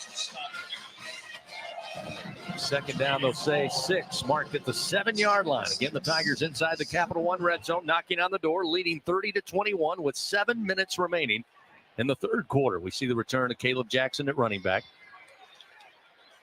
Tigers go with 2 tight ends, 2 receivers to the right side of the formation. That's the wide side of the field. Nussmeier looking to his right, unloads towards the end zone. Lacey over the shoulder catch, back right corner, touchdown, Fighting Tigers. 7-yard strike, back-to-back touchdowns for Lacey, and they extend the lead. His 3rd touchdown reception of the evening. Took a moment for our officials to decide whether or not he was inbound. It was pretty clear, but maybe he was bobbling the football a little bit, but we eventually got the call. Watching it on replay here. No, it looked like he was able to bring it in. It was knocked free after he was out of bounds, but I think it's good for a catch. Point after upcoming. The officials are huddling up at the line of scrimmage here. It is 36-21. And we did get a flag, Chris. So there was a flag in the end zone on the a little after the touchdown business here in the middle of the football field. We'll see how they call it. Results of the play is a touchdown. After the play, personal foul, defense, number 56. That 15-yard penalty being forced on a succeeding kickoff. Try. So it goes against the Colonels after the fact. Touchdown will stand. It's 36-21. Ramos trying to add another point here for the Tigers with 6:43 to go in the third quarter. A beautiful throw, an even more beautiful catch by Lacey. Yeah, they've been great on all the crossing routes. If you're aggressive, you're playing that man coverage, you can get lost on those crossers, and Nicholls has tonight. Ramos puts a foot into it, and he will split the upright. 37-21. LSU, a little breathing room here. Still plenty of time left with that good kick. The good hands at Allstate once again will contribute to the Tigers General Scholarship Fund. Thank you, Allstate. Timeout on the field. 37-21. LSU leads Nicholls. Back after this on the LSU Sports Radio Network. It takes hard work to be the best in the game. Planning, commitment, resilience, sweat. That's why Old Dominion Freight Line, the #1 national LTL carrier for quality, works hard to be the best in the game and is proud to support those striving to be the best in theirs. Old Dominion Freight Line, official freight carrier of LSU Athletics, helping the world keep promises. In a region famous for its cuisine, Blue Plate Mayo has been a staple since 1927. From New Orleans to Lafayette, Houma to Baton Rouge, it's the mayo Louisiana reaches for when it's time to make something delicious. Whether it's dressing a po' boy or making that perfect dipping sauce for crawfish, it has to be Blue Plate. Blue Plate Mayo, the official mayo of LSU Athletics. That's the good stuff. Hey, Tiger fans, it's time to savor the celebration with Noel Tequila from Noel Spirits. This year marks 100 incredible years of LSU football in legendary Tiger Stadium. What better way to savor the celebration than with Noel Tequila, the official tequila of LSU Athletics. Noel Spirits is the only Louisiana distillery offering authentic tequila. Enjoy Noel Tequila in Tiger Stadium with a delicious Tiger Rita or one of their new ready-to-drink tequila cocktails. Learn the unique Noel Spirit story at noeldistillery.com. Life in Louisiana is a symphony of sound, colors, and movement. It's a celebration of moments, big and small, and Blue Cross is here for it all. You can rely on the strength of the cross and protection of the shield. Your card opens doors to a large network of top doctors to care for you. So live life knowing Blue Cross has you covered for the highs and lows and everything in between. The right card, the right care. Coverage continues. This is LSU Fighting Tiger football. 37-21. LSU now leads over Nicholls. Time now for our performance report presented by BASF. We create chemistry. Jacob, see if you agree with me. Kyron Lacey tonight did have one drop earlier, but he's got 5 catches, 65 yards, 3 receiving touchdowns. Again, a career high for Lacey in a single game. And the last player, in fact, to have 3 touchdown catches was Brian Thomas against Ole Miss last season. But Lacey expected to be WR1 and so far living up to it. Yeah, it's been really fun to see, not only here, but certainly early in the game against USC. He has certainly taken that and ran with it and accepted the challenge of being receiver 1 here at LSU. Nicholls had the penalty after the touchdown, so Dybert just had to little lob shot from midfield, puts it in the back of the end zone. So another touchback. It'll be first down and 10 at the 25. And this is the moment of the game, Jacob, where I think when you look at FCS versus FBS, FCS versus Power 5, you get down 37-21. This is where, if you're Coach Rebo, you want to see what your team's made of, because it's at this point in the game, you could fold up the chairs if you're not careful. Yeah, no question about it. They've done a great job of fighting all game long, but here it is. Now LSU extends their lead. Can you come back and have another big play? Well, they're counting on Guggenheim to help them do that. He'll get the carry on first down, and not much doing, maybe 4 yards, maybe just 3. It'll be second down and 7 as he went right up the middle, and a group of Tigers there to bring him down quickly. Still seeing some rotation on that defensive front for LSU. If you're just tuning in, Jacoby and Guillory went down early in that first quarter. And as Gordy told us, didn't look good for coming back tonight. Hopefully the prognosis for long-term is much better. Swinson, a couple of tackles up front. Suggs up on that defensive line. Second down and 7. Ball at the 28-yard line of their very own. McQuaid, nope, it'll be Guggenheim taking the direct snap. Dancing around in the backfield, nowhere to go, and LSU with plenty of pursuit. We'll get to him after forward progress gave him 1 yard, and that is all. It'll be third down and 6 upcoming for Nicholls. I can promise you whatever plan Nicholls has moving forward for the rest of the game, it's going to be centered around Colin Guggenheim. I mean, he has been their offense, either at running back or quarterback. He has touched the ball what feels like every single play here for the Colonels. So a big third down and 6 for the Colonels, and a big third down for this LSU defense. Bingo Pest Product third down, guaranteed overnight extermination with Bingo.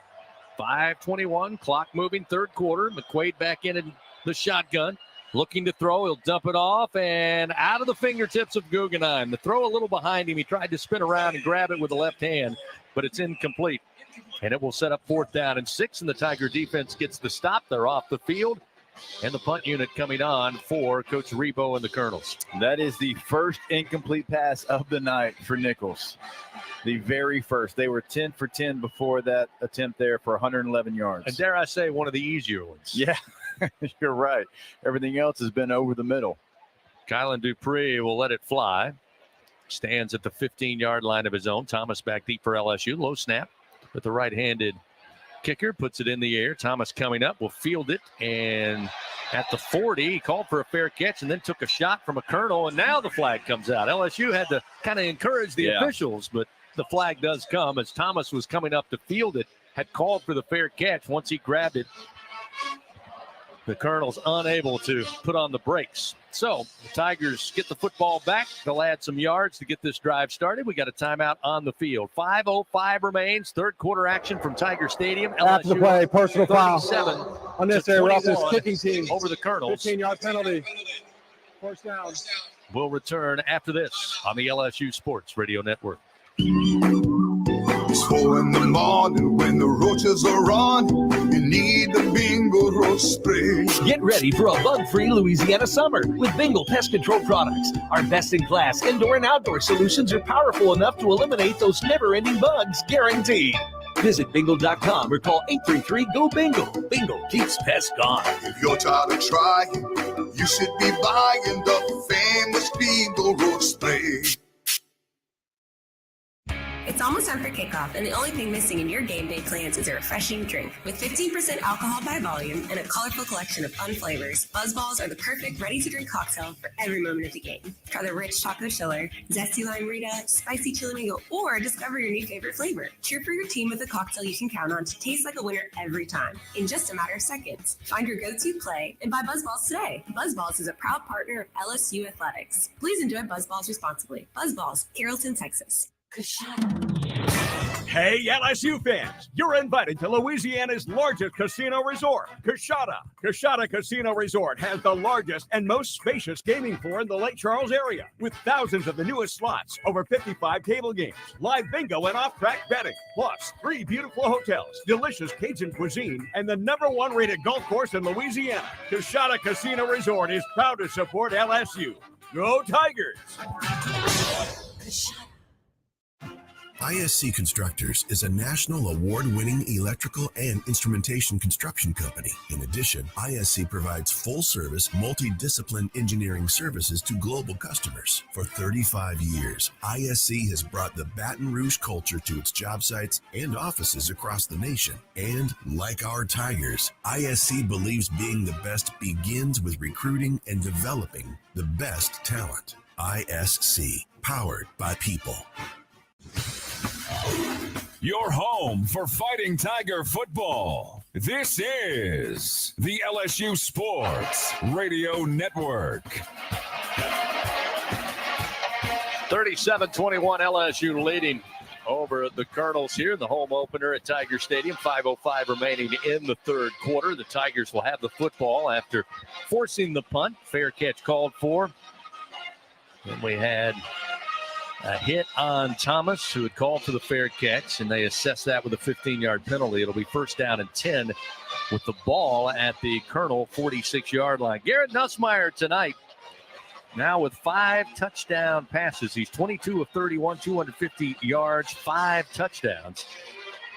It's the 11th time an LSU quarterback has had 5 touchdown passes. The record is 7, of course, Joe Burrow.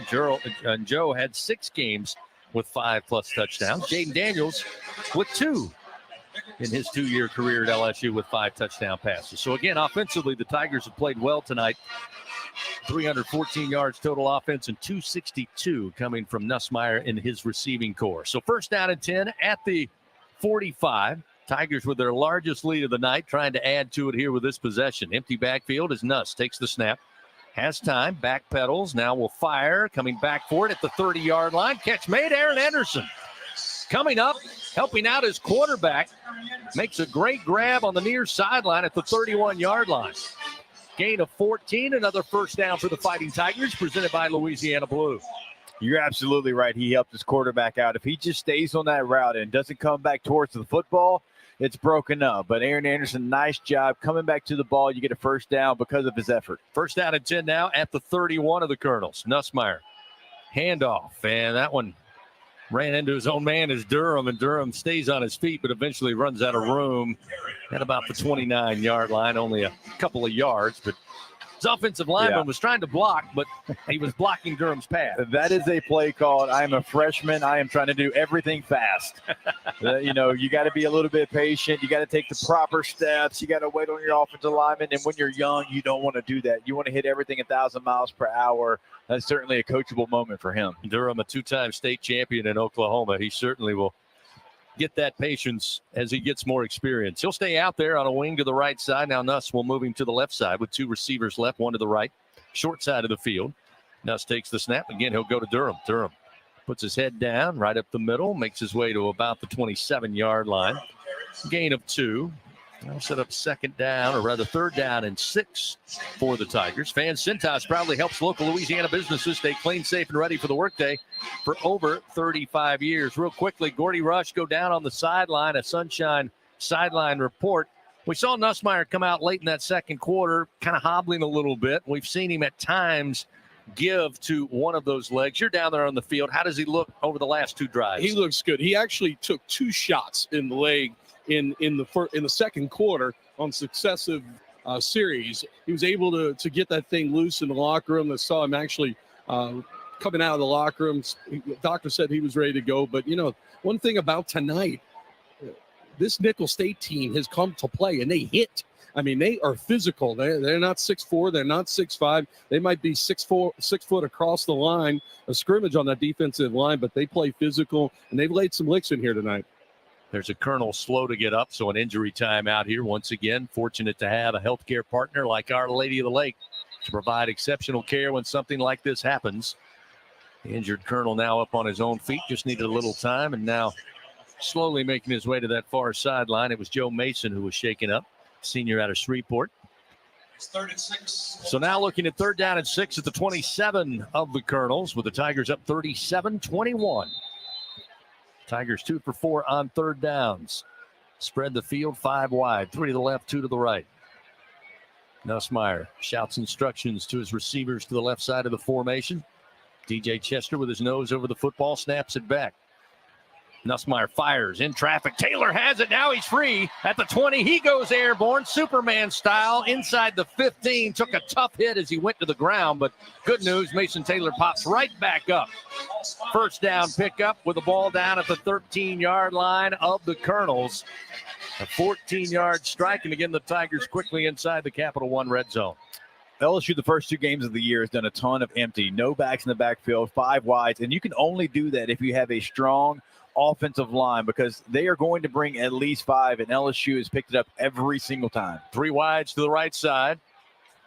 First down and 10 from the 13. Nuss with time, dumps it off underneath. Catch going to be made by Daniels in traffic. Shakes off one defender, makes his way down to the 5-yard line before falling there. Gain of 8 yards will set up 2nd down and 2 at the Colonel 5. Again, LSU, I told you the numbers. The majority of the offense coming through the air tonight. And as Jacob, you mentioned, Gordy has mentioned, no need not to. They've got the ability to do it. And Nussmeier certainly has shown the wherewithal to keep his receivers in this game early and often. We'll see what they offer up here. Looking at 2nd down and 2 at the 5, smelling the goal line. 1 receiver wide to the left. Trades Green now will motion to the right side, just off the formation. Hand is to Durham. Durham inside the 5, gets pushed back after he reached the 3-yard line, but picks up the first down. Should be first down, goal to goal from the Colonel 3 upcoming with 1:41 remaining here in the 3rd quarter.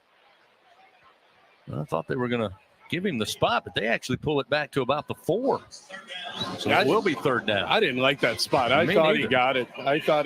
And the referee and the side judge on the far sideline ran away from the goalpost back that way. I thought it was a bad spot. Yes, the quarterback, you try to grab the ball and you try to give it to which referee, which side judge has the better spot if you can. Timeout taken by LSU. Stops the clock with 1:14 here in the 3rd quarter as they talk it over, which now we thought would be 1st and goal. Indeed, will be 3rd down and 1 just inside the 4-yard line of the Colonels. Timeout presented by Coushatta. Escape to the largest casino resort in Louisiana. Coushatta Casino Resort, Louisiana's best bet. You know, the end of the run there where you see Durham get pushed back a little bit, that's the most important part of a run. When you're running like that, your shoulders are down, falling forward gets you the first down there. Even with the questionable spot, you got to start to fall forward a little bit. That's 2 weeks, really. We've seen some LSU backs go sideways, go backwards. You fall forward, that's the first down. LSU Athletics would like to thank its Team LSU corporate partners, Cox, McDonald's, Our Lady of the Lake, Albertsons, Louisiana Blue, Coca-Cola, and Hancock Whitney. So after talking it over, the Tigers return to the line of scrimmage here. Looking at 3rd and 1, marked at the Colonel 4-yard line. Hash mark far side as they attack left to right towards the south end zone. Josh Williams comes in. Heavy set here for the Tigers. They'll give it off to Thomas, coming from left to right. Thomas trying to get to the end zone, and he does, just inside the right pylon. Touchdown, Fighting Tigers. With 1:09, the Tigers stretching their legs now. It's 43-21 LSU. You got to love the good old shovel pass if you're a quarterback. Let's add one more to the touchdown tally. 6 touchdown passes officially now for Garrett Nussmeier on the shovel pass to Thomas, who lined up as a wide out to the left side. Motion prior to the snap, took the shovel pass and just outran the Colonels to the end zone. Ramos getting busy here of late. Placement down, kick is up, and once again splits the uprights. 44-21. LSU again adding to their largest lead of the ball game with 1:09 to go in the 3rd quarter. 7 plays, 45 yards, 3 minutes and 56 seconds. And as we said, that first possession offensively for the Colonels ends up with a fumble on a slant pass. And now the depth and the size starting to take over in this one. Yeah, no question about it. Also the speed. I mean, it's been really fun to watch Thomas here early in his LSU career in the return game as a receiver. I mean, he's got elite speed. And the things that you're talking about, CB, even a situation like a guy being able to pick him up and put him down. When you're Nicholls, you're trying to punch up. You're here late in the game, right? You don't have that maximum speed, and you saw it there as you saw Thomas get to the edge. Thomas with his first touchdown as a Tiger, the former Mississippi State Bulldog. Tonight, the fourth LSU game with 6 touchdown passes. As Nussmeier officially with a shovel pass. This kick from Dibert going to be short of the goal line, but a fair catch called for. And it will be 1st and 10 at the 25 for the Colonels here with just 1:08 remaining in this third quarter. I mentioned fourth LSU game with 6 touchdown passes. I mentioned Joe Burrow with 7 against Oklahoma here in that 19 season. Jaden Daniels had 6 against Georgia State here a year ago. Burrow also did it with 6 touchdown passes in Music City against Vanderbilt. There's a lot of LSU fans listening tonight that if you would have said you've got consecutive quarterbacks 3 in a row that have touchdown pass nights of 6+, I don't know they would have believed us at one point. First down and 10 at the 25. The Colonels take over. McQuaid, shotgun snap, gives to Guggenheim. Guggenheim in traffic, tries to cut to his left, finds a little bit of room to the 29-yard line, a gain of 4. Stop made by Whit Weeks, who's had his nose around the football most of the night. Really impressed with the Weeks brothers overall, but certainly Whit in the first week, even in the loss. Yeah. Jake, I've been watching Guggenheim here. I don't know that he's recovered since that 66-yard run. I mean, he's kind of had that same jet in there, but he's put in some work tonight. Without question, he has earned a meal after the game. 2nd down and 6 for the Colonels. They'll motion a receiver out wide to the right side. McQuaid looks left, now on the run to his right, throws with the left hand, and it's incomplete, but flags fly from every direction. The intended receiver was Quincy Brown. The throw was off the mark. He was nowhere close, but flags everywhere, and we'll see what this one is all about. Major Burns tonight so Pass far. interference, defense, number 12. Ball be placed at the spot of the foul. Automatic, first down. J.K. Johnson, the guilty party, so gives the Colonels a first down, gives them some yardage, move them closer to midfield. But Burns with 6 tackles. Greg Penn, the linebacker, also with 6. P.J. Woodland with 4, and the aforementioned Whit Weeks, 4 tackles, 3 of those solos so far. 22 seconds remain here in the third quarter.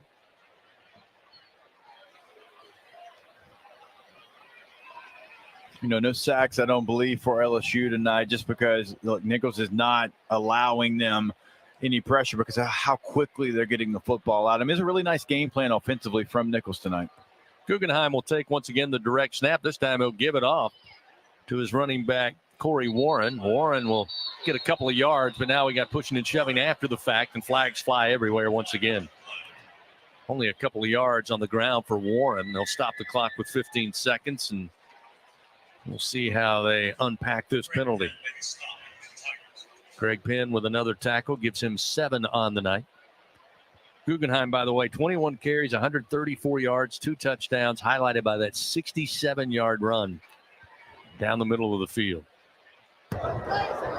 After the play, unsportsmanlike conduct, defense, number 7.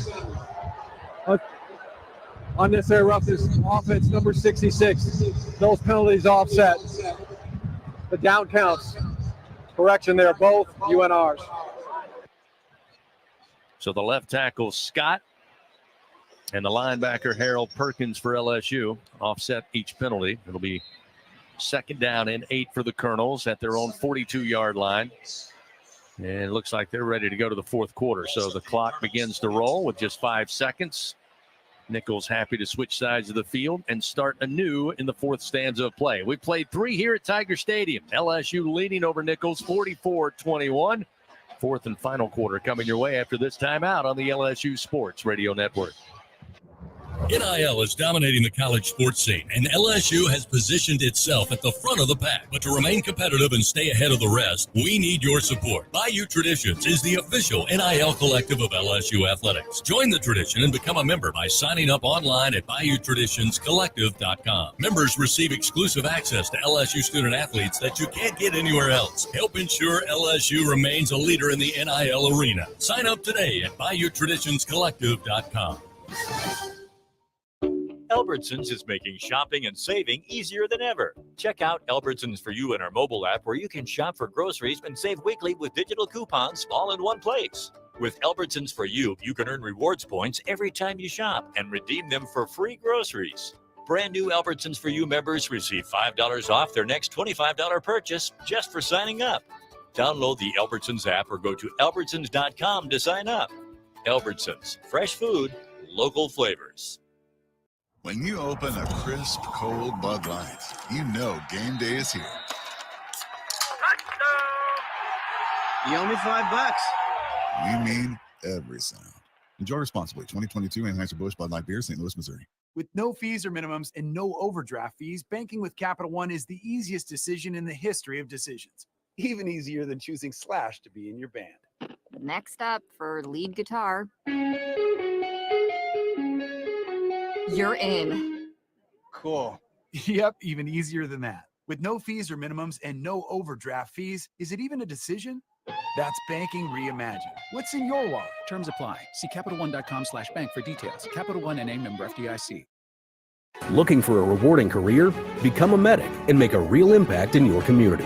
Acadian Ambulance offers comprehensive training and a supportive team. Visit becomeamedic.com to learn more and start your journey. That's becomeamedic.com. Fourth quarter action of LSU Fighting Tiger football, presented by J&J Exterminating, continues from the LSU Sports Radio Network. Fourth and final quarter on this Saturday night, set to come your way. 15 minutes up on the board. LSU after 3, leading Nicholls 44-21 after a little precarious start to this game. The Tigers were given a safety on a botched snap on a punt early in the first quarter. Got up 2-0. Eventually got up 9-0, but the Colonels would not go away. Made it a 9-7 ball game. The Tigers would get up by 9 again. The Colonels would score a touchdown, up by 2 again. But early in the third quarter, the defense got a couple of stops, and LSU's offense, which has been really phenomenal tonight, been able to take those stops, those blinks, if you will, by the Colonels and turn it into a 44-21 ball game, Jacob. And we're enjoying the new light show at the Grand Old Building known as Tiger Stadium. A little call in Baton Rouge before we start the fourth quarter. Again, we've all been anticipating seeing what it looks like. We've had some sneak previews, but it's nice to see that the greatest stadium in college football now is nobody's close with these new enhancements. It really makes for an exciting moment. Yeah, the new video boards look great. The new sound system sounds great. The purple light show, can't wait to see deep into the SEC season what that brings out in the fourth quarter when they roll that out. So we start the fourth quarter. The Colonels now attacking left to right, looking at 2nd down and 8 from their own 42. And Guggenheim will take the direct snap, and he'll just ramble forward up across the 45 to the 46-yard line, a gain of 4. It'll set up 3rd and 4. As Guggenheim continues to just rack up yards, and regardless of the final score of this game, it will be a night he remembers, with well over 130 yards rushing, closer to 140 now on 22 carries. In fact, 138 yards, 2 rushing touchdowns, and I'm sure a highlight for life, a 67-yard touchdown earlier in tonight's game. 3rd and 4, big 3rd down. Bingo Pest product 3rd down for this LSU defense. Guggenheim again, direct snap. Again, shows patience, cut left, back to his right, up the middle, across midfield, gets to the LSU 49, and indeed will pick up the 1st down for Nicholls. There is a cold tub in Guggenheim's future. I can promise you that. I mean, that's a work day for him, and credit to him. You mentioned the patience. We talked about it earlier, a young LSU running back, Caden Durham, first kind of action with LSU, and he's going to learn that. But this is a seasoned vet that is playing behind his offensive lineman. 1st down and 10 now from the LSU 49. McQuaid wants to air this one out. near sideline, but overthrown. His intended receiver was Quincy Brown, but out of his reach and incomplete. Just the second incompletion for the Colonels tonight. It'll be 2nd down and 10 at the 49. Yeah, Guggenheim, not only is he patient, finds the hole, lets his block set up, but he's also pretty tough at 5'11", 205. He's taking some hits and doesn't go down on the first lick. No, he's really, all night long. He is whatever pile he started in, it finishes 3 yards from where it started. So now 2nd down and 10 from the 49. McQuaid back into quarterback, looking to throw. Late pressure comes, and it's incomplete. Out of the hands and fingertips again of Quincy Brown down around the LSU 40. Coverage that time by the Tigers. Pretty good coverage, and again, the throw a little high, and Brown just could not hold on to it. Jacob, really, really happy to see Zy Alexander out there, number 14. He was their best cornerback last year, and then, of course, was lost for the season with an injury. Long rehab. Good to see him back out here. Yeah, I think it just solidifies things. It gives you a veteran presence. Guys played so much football. A lot of guys in that room are so young. Big 3rd down and 10. McQuaid backpedaling, setting up the screen. Catch made across midfield, returning, but not much after that. Is Lee Negrado, the tight end, his 2nd catch of the game, but he'll be well shy of the 1st down. And on comes the punt unit for the Colonels. It's a lot of moving parts on that play. You fake a couple of different things. You have 2 screen options. That kind of plays into what LSU's defense wants you to do. You've had success, really, when you've lined up and come right at this LSU defense. When you start moving side to side, that's going to favor LSU. Checking a quick look of the Republic Finance scoreboard over in Tuscaloosa. The Tide in a tussle, 14-13. They lead South Florida. Plenty of time left in the 4th quarter.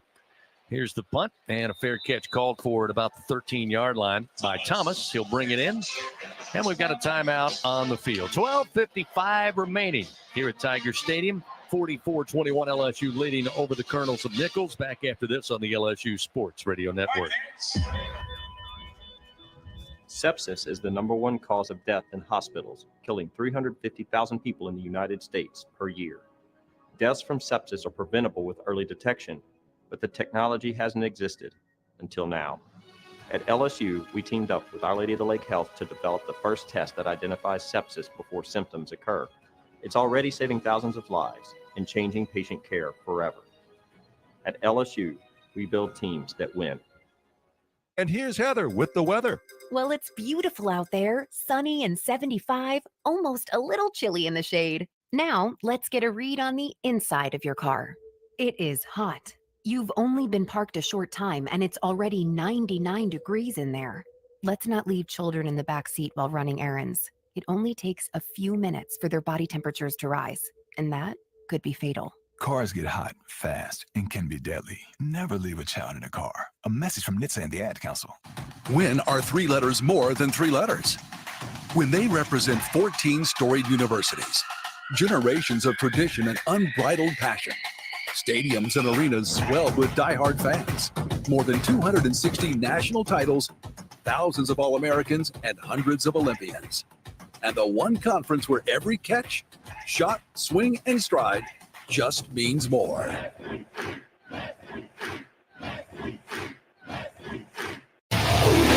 Back to 4th quarter action of LSU Fighting Tiger Football. Presented by J&J Exterminating from the LSU Sports Radio Network. Back here at Tiger Stadium during that timeout, they added some time to the 4th quarter clock. We thought 12:55, but they moved it to 13:01 remaining in tonight's game. Fans, TJ Ribs, official barbecue restaurant of LSU Athletics, home to the LSU head coaches shows like the Brian Kelly Show. Hope you'll come visit us this coming Thursday at 7 o'clock, located at 2324 South Acadian Thruway, or you can order online anytime at tjribs.com. Tigers leading 44-21 over the Colonels after, how do we say it, Jacob? Tightly contested first half between these two teams. Little hairy situation, it felt like in the first half. Tigers again scoring 21 points in that 3rd quarter to kind of wrestle the momentum and then some in this game. Tigers take over on offense, 1st down and 10. They start from their own 13-yard line. Garrett Nussmeier calls for the snap, and he has it. Rolls out to his right. Still looking downfield. Slings it towards the far sideline, and C.J. Daniels hauls it in. It was close to the first down sticks on that boundary, but there's a flag down, so hold the phone. Looks like LSU's coming back with a dejected look on their faces. Looks like we're having a discussion by our officials. Again, our crew chief, Jeff Heiser, umpire Trenton Crawford, Chad Green, head judge, line judge Adam Loudon. And we'll get the call here. There are 2 fouls on the play. Pass interference. Offense, number 1. That penalty accepted. Ineligible receiver downfield. Offense, that's declined. Penalty is half the distance to goal. First down. So none of that went well for LSU. They'll be backed up inside their own 10. This drive started at the 13. And waiting for them to place the ball down. Looks like it's going to be somewhere around the 7-yard line. So the Tigers a little more room to work with in front of them.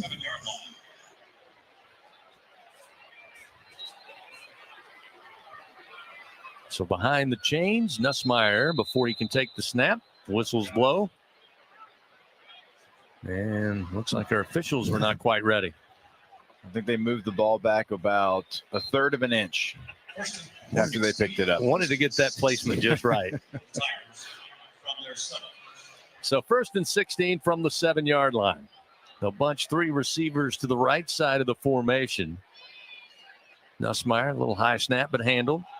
Going to hand it off to Caleb Jackson, and Jackson going to be met immediately at the line of scrimmage by that defensive front for the Colonels, and not much doing. It'll be 2nd down and 16 as we have 12-17 remaining in tonight's game.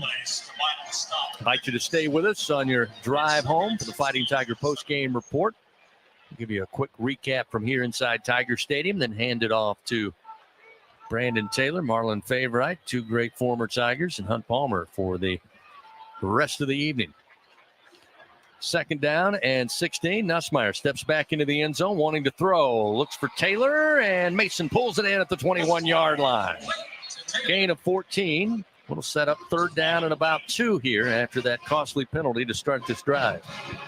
And we got another one down. Chris over on the Nicholls sideline, about the 8-yard line. Yep, another flag is down. Touching. Offense, number 86. He was covered. Penalty is half the distance to the goal line. Loss of down. 3rd down. So loss of down, illegal touching on Mason Taylor. That will back up the Tigers even closer.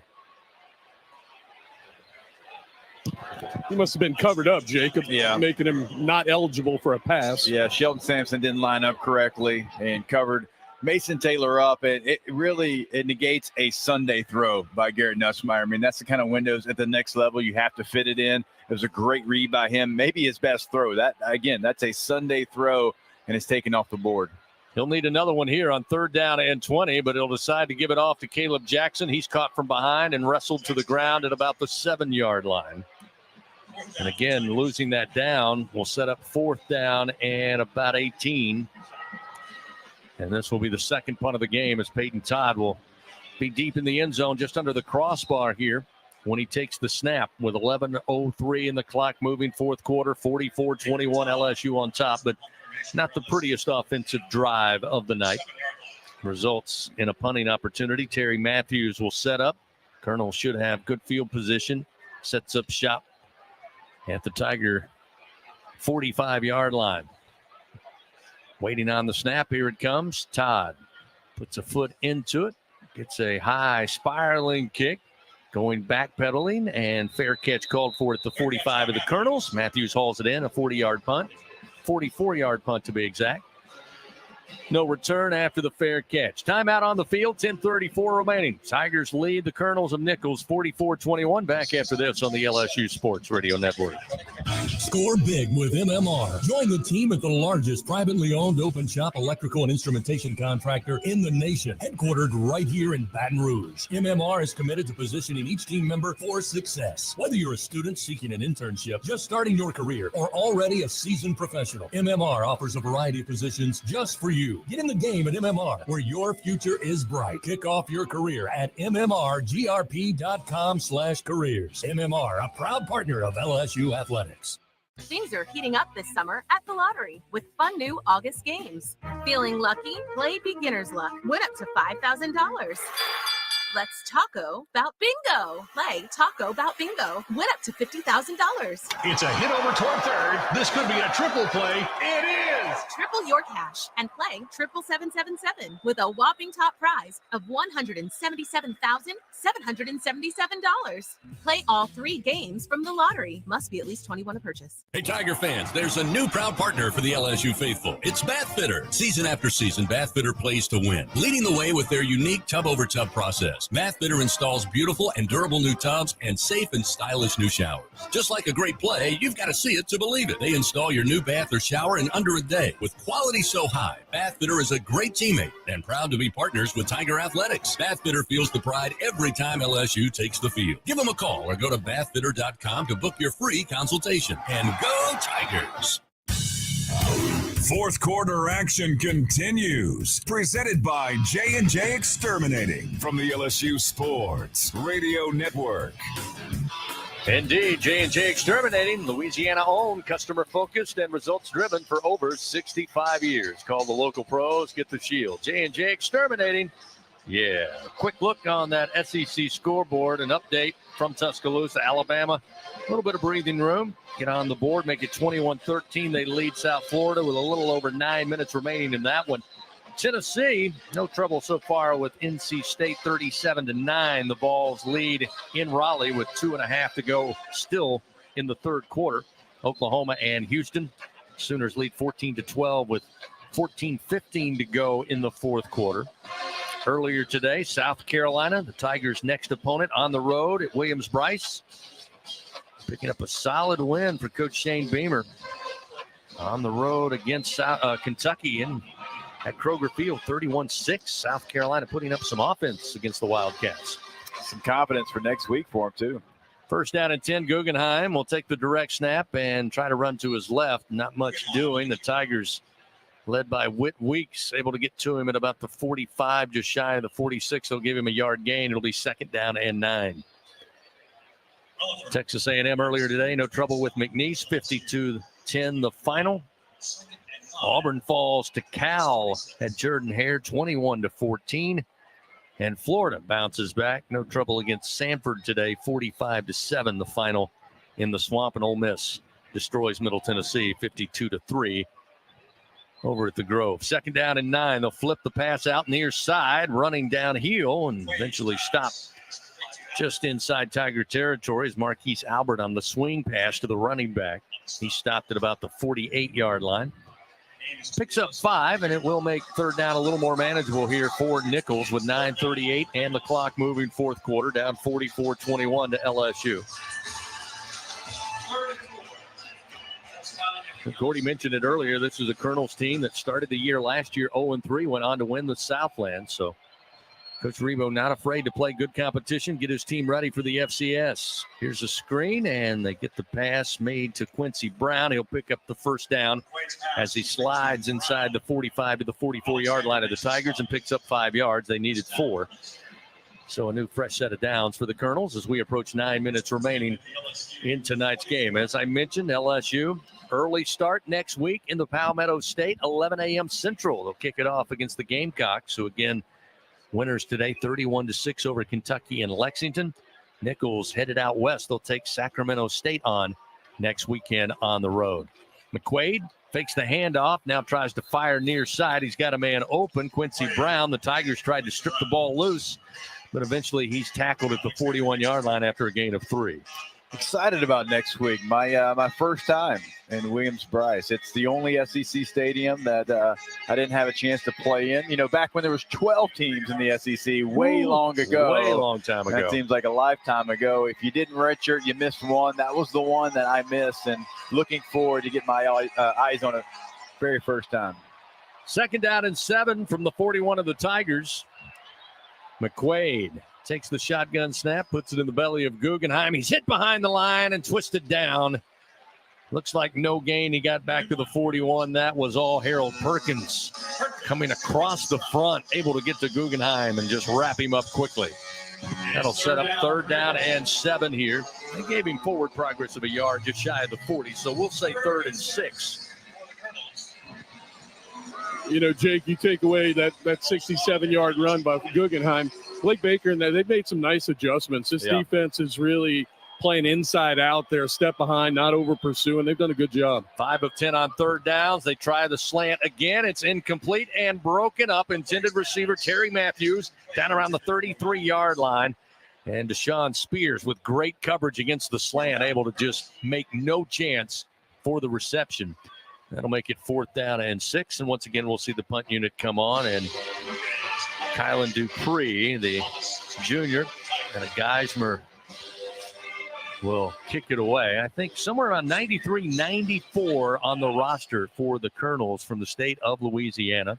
So you've got, no doubt, a lot of former teammates and former competitors on both sides of the football here tonight, with a strong Louisiana theme through both teams. And the punt sails into the back of the end zone for a touchback. The Tigers will have it 1st down and 10 at the 20. We got a timeout on the field. We got 7:21 to finish this one out.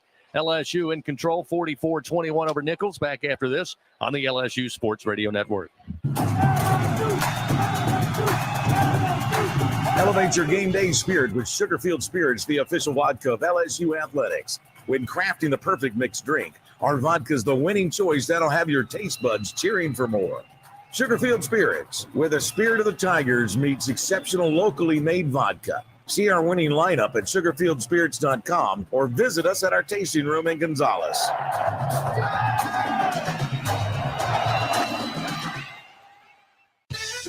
A Louisiana vacation is different for everyone. My Louisiana is a dance in the street celebration. Or it could be the tranquility of a sunrise over the water. Sometimes it's an airboat ride in a gator-filled swamp. Or it's kicking back with a bowl of gumbo and some live music. But for you, well, it could be whatever you want it to be. Because when you find your Louisiana, you feed your soul. Visit findyourlouisiana.com. Hey, Tiger fans. Need funds to help with your financial situation? Republic Finance is a proud partner of LSU Athletics and has served the SEC area since 1952. Check out our loan options to see how we may help you. Visit a local branch or get pre-qualified online at republicfinance.com/tigers. Not all consumers are eligible to apply online. Secured loans are available exclusively in branch and have collateral and insurance requirements. Standard loan terms, rates, and fees apply based on your state. All loans are subject to approval pursuant to standard underwriting criteria. Not all consumers will qualify. For more information, call 833-907-1737. Fourth quarter action of LSU Fighting Tiger football, presented by J&J Exterminating, continues from the LSU Sports Radio Network.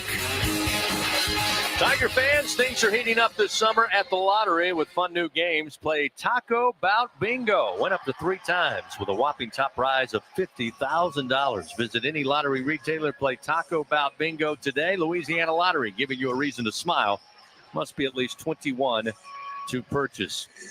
You know, Jacob, you and Gordy were talking earlier about the adjustments LSU's defense has made that maybe you don't see in this type of game. But you take away that 67-yard run, as good as it was for Guggenheim in the second half, the Colonels have put together 19 plays and mustered just 54 yards. Yeah, they've done a really nice job of gap integrity outside of the one long run. They got aggressive in the long run. There was a gap that was not covered for. That's why you see the big hitter for 67 yards. But outside of that, they've been more aggressive in the gaps. They've been more aggressive two-gapping things on the defensive front. And those running lanes just aren't there like they were in the first half.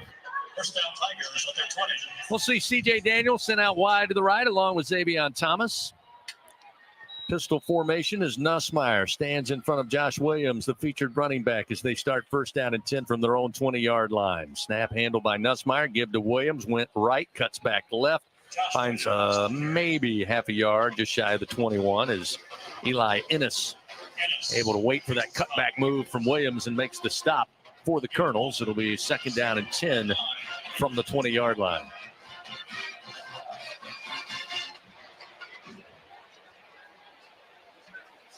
Jelani Watkins now, receiver for the Tigers, checks in out wide to the right side. Anderson in the slot to the right. Trey'Dez Green, the tight end, will motion from left to right. They have he and Taylor out there at the tight end position. Nussmeier, deep drop, slides to his left, buys time, throws, and incomplete. Nearly intercepted. A one-handed tap that time. They were looking for Anderson. Ty Marsh got his hand on it, but was sliding on his back. Could not bring it in. It's incomplete. And it sets up third down and 10. Yeah, it's a tough look for Garrett Nussmeier. He had an offensive lineman getting pushed right back into his lap. He tried to create an angle to get enough power on that throw. Just couldn't find the angle, couldn't get his feet set. Kind of a dangerous throw there. Luckily, hits the ground for the Tigers. Third down and 10. Ball again at the 20-yard line. Tigers have not moved since taking the punt. Trip receivers to the right. One lone receiver in Thomas to the left side. Single back with Williams, and there's movement. Play clock was going down. Nussmeier, I think, was talking Snap to Williams. Williams then moved. Offense, number 79. Breakdown 5-yard penalty. will back Third down. LSU up on the penalty. Almost as if maybe Nuss was looking at the play clock, was trying to hurry, but wanted to move Josh from right to left. Maybe Josh thought he meant that, and he moved, and it was an easy call for the officials. So they'll reset now, third and 15, back at the 15. Negative yards on this drive so far for LSU. A late blitz. Nussmeier handles it, still stays upright, throws, and a diving catch made for at the 26-yard line by Xavier Thomas. They're going to be short of the first down. Looked like he gained about 11 yards on the throw, and a great job by Nuss as they brought that late blitz, came through free, just kind of moved to his left, shook off the arm tackle and stayed poised. Actually moved to his right, then came back left, threw on the run, and great grab near the turf by Anderson that time. So it'll be fourth down and 3, and we'll see Peyton Todd once again. He stands at the 13-yard line of the Tigers. The right-footed punter puts a foot into it. Angling near side, calling for the fair catch is Matthews, and he brings it in around the 38-yard line after a 37-yard punt. So with 5:50 remaining, Nicholls gets the stop. LSU goes nowhere on that drive except backward. They have to punt it away. They still lead 44-21. Fans, you can help shape the future of medicine with Velocity Clinical Research. Participants can receive compensation, access new potential medicines, and get free study-related exams. Find a study near you at velocitytrials.com.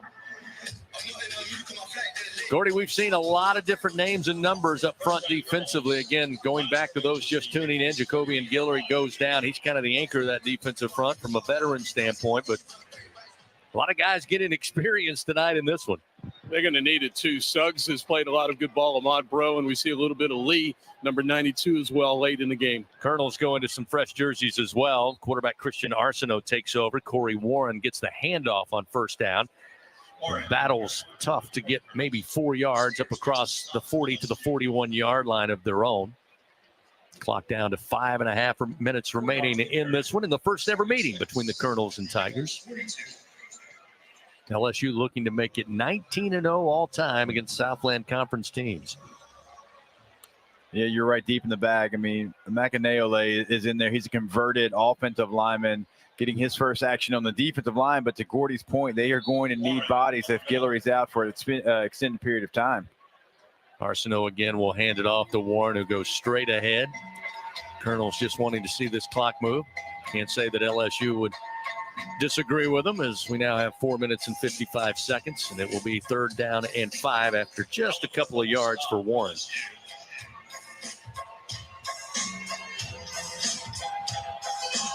Big test for LSU next week. Again, first conference game of the season comes against South Carolina on the road in a pretty hostile environment at Williams-Brice. Arsenault looking to throw on third down, launches far side. His tight end goes up in the air. Looky what I found. At midfield, falls forward to about the 45 of LSU. Jackson Dufresne, a tall wide receiver, goes up and makes the catch. Picks up 12 yards, moves the chains, and keeps the drive alive for the Colonels with 4:14 and the clock moving. Yeah, just that quick slant really giving LSU trouble all night long. We've talked about, how efficient Nicholls has been throwing that route. When they've needed a third down conversion, they have gone to it, and LSU hasn't been able to adjust or stop it. First down and 10 at the Tiger 45. Arsenault takes the snap, hands it off to a new running back. No gain on the play as he stopped at the 45-yard line.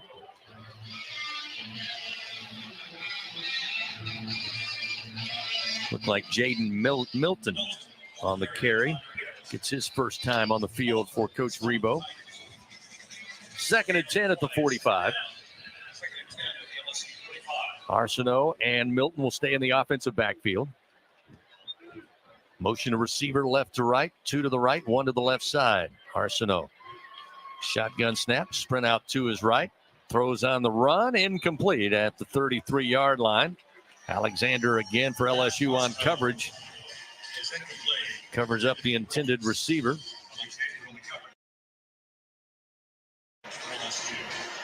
Danye Brooks getting some action for the Colonels. Could not come up with it. Incompletion sets up third down and 10. Gordy mentioned it earlier, but Zay Alexander being out there is very encouraging for LSU. You don't have a lot of veterans in that room. Really, at the corner position, you've got either a young player or an inexperienced player. He brings both. He brings a veteran presence. He brings somebody that's been in a lot of battles, a couple different places. So far, he is making a difference. And if he can get back healthy, fully healthy, that's a difference maker for LSU. Set up the screen. The pass complete to Dufresne on that far sideline. He tries to muscle his way inside the 40, makes his way to the 38-yard line before running out of room on the boundary. Looks like they'll be short of the first down. Looks like maybe 4th and 3 upcoming here with 2:54 remaining. Picked up 7 on the quick hitter on the screen to Dufresne. Dufresne with his 3rd catch of the night. Yeah, successful screen so far for Nicholls. They've run 5 of them, and I believe 4 have gone for a first down. Kind of that slip screen, kind of jailbreak screen that you see with the receiver coming back to the football. 4th down and 3. Arsenault looking to go for it. Throws. Intended receiver covered up and incomplete at the 35-yard line. LSU will take the football on a turnover on downs. Karaz Johnson, the first target for him on the field, but throw a little behind him, and he was covered well, and it's incomplete. Turnover on downs. The Tigers take over 1st and 10 from their own 38-yard line with 2:25 remaining with the 2-minute timeout waiting in the wings. Fans, join MMR, the largest privately owned open shop electrical and instrumentation contractor in the nation and a proud partner of LSU Athletics. It's been a great night to open the home season here at Tiger Stadium. Some great matchups to come this season. LSU would like to thank tonight's game sponsor, McDonald's, official sponsor of LSU Athletics. Ricky Collins, who we saw after Nussmeier went out in that second quarter, favoring his leg, will be back in here with 2:25 to finish this one out at QB. 1st and 10 at the 38. Motion Green, the tight end, at the snap. Collins going to keep it around the right edge. Collins up to the 42-yard line. Picks up maybe 4 on the carry. It'll be 2nd down and 6. Stays in bounds. Clock will roll down with 2 minutes and 13 seconds. Joe Mason on the stop for the Colonels that time defensively. And Chris Bordelon is checked in with his original jersey.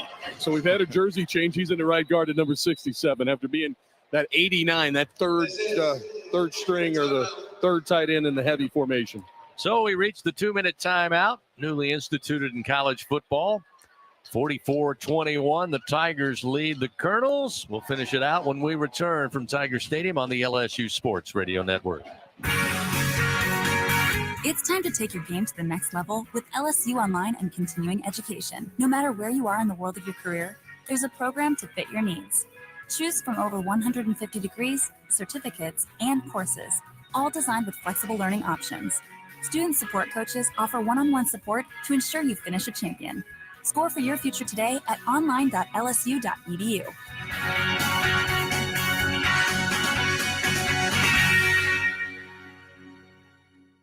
The Toyota Tundra's powerful, available iForce V6 engine means a lot of different things to a lot of different people. To your cousins, the Tundra means as they jump off the boat onto the sandbar. To your co-pilots, the Tundra means an extra comfortable journey. And to you, the Tundra means whoa. Toyota is a proud sponsor of LSU Athletics. Go big or go home in a 2025 Tundra. Built to take you wherever the road leads. Find yours today. Toyota, let's go places. See packages and options at toyota.com for feature availability. NIL is dominating the college sports scene, and LSU has positioned itself at the front of the pack. But to remain competitive and stay ahead of the rest, we need your support. Bayou Traditions is the official NIL collective of LSU Athletics. Join the tradition and become a member by signing up online at BayouTraditionsCollective.com. Members receive exclusive access to LSU student athletes that you can't get anywhere else. Help ensure LSU remains a leader in the NIL arena. Sign up today at BayouTraditionsCollective.com. Back to fourth quarter action of LSU Fighting Tiger football. Presented by J&J Exterminating from the LSU Sports Radio Network. 2 minutes remain. We hit the 2-minute timeout here in the fourth quarter at Tiger Stadium. LSU leading 44-21. LSU Athletics would like to thank its Team LSU corporate partners: Cox, McDonald's, Our Lady of the Lake, Albertsons, Louisiana Blue, Coca-Cola, and Hancock Whitney. I just got a note moments ago, Gordy and Jacob tells me that ESPN Game Day going to be in Columbia on Saturday. Really? Wow. I haven't confirmed, but I did get a text from a pretty reliable source, which, hey, that's good. A little surprising, but Game Day. I mean, you'll take it any chance you get to promote your program for sure. I assume they'll be over there in the State Fair area, just across from behind Williams-Brice. Maybe they'll do it from the Cockabooses. Who knows? 2nd down and 7 at the 41. Collins going to hand it off to Jackson. Jackson bouncing off defenders, gets to the 45, just shy of the 46-yard line, center of the field.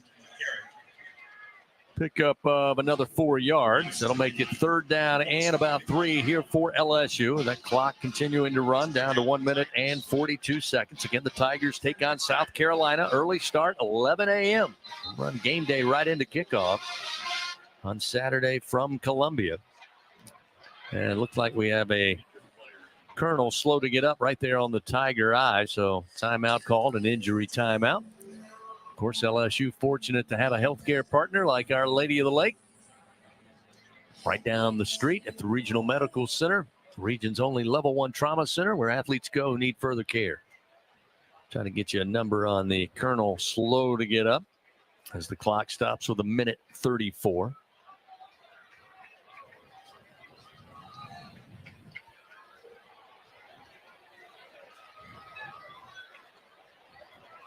And the Tigers will be on the road next week against South Carolina before returning home here.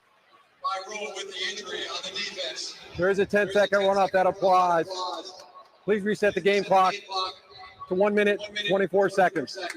So they'll get a 10-second runoff here. Dylan Davis was the slow Colonel who's still being helped by the trainers to get back to the sideline. But LSU will return home on the 21st to take on UCLA out of the Big Ten.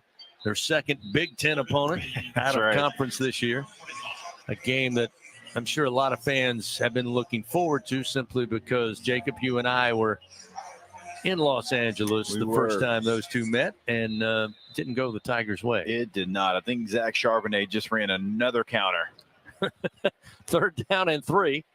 Collins going to hand it off. Again, no surprise, trying to keep it on the ground, but stonewalled at the line of scrimmage. No gain on the play. There's Jackson again, just trying to keep running, keep the clock moving as we hit 1 minute remaining in tonight's contest. Again, a reminder, stay with us. We'll have a couple of brief moments here inside Tiger Stadium on the Fighting Tiger postgame report, and then we'll hand it off.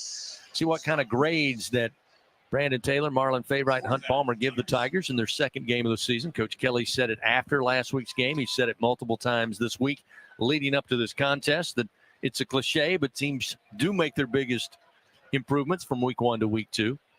Certainly plenty of good to look at from an offensive standpoint tonight. 378 yards total offense. Garrett Nussmeier again joins a very limited group as he has 6 passing touchdowns in tonight's game. Goes 27 of 37 for 302. In the running game, you almost wonder if they had to abandon the running game the way the first half went, Jacob, that they knew they had the advantage through the air, and that's pretty much what they did in the third quarter to get that separation. Yeah, I think so. I think the game kind of dictated what their style of offense was going to be. And then when you have a quarterback that is having a night like Garrett Nussmeier had, 6 touchdown passes, and also, as I mentioned, Nicholls was playing cover 1 for a lot of the game. And so you're playing man across the board, 1 single high safety. Your receivers are a strength of your team, and they allowed, those guys to go make plays, get open, and Garrett Nussmeier did a great job of finding those players. So it's kind of what the game pace dictated, but also what Nicholls was doing coverage-wise. On 4th and 3, Blake Oschendorf, the transfer from Louisiana Tech, will get a chance to punt the football. Nobody set back deep for the Colonels, and this one angling far side will bounce out of bounds at about the 17, maybe the 18-yard line.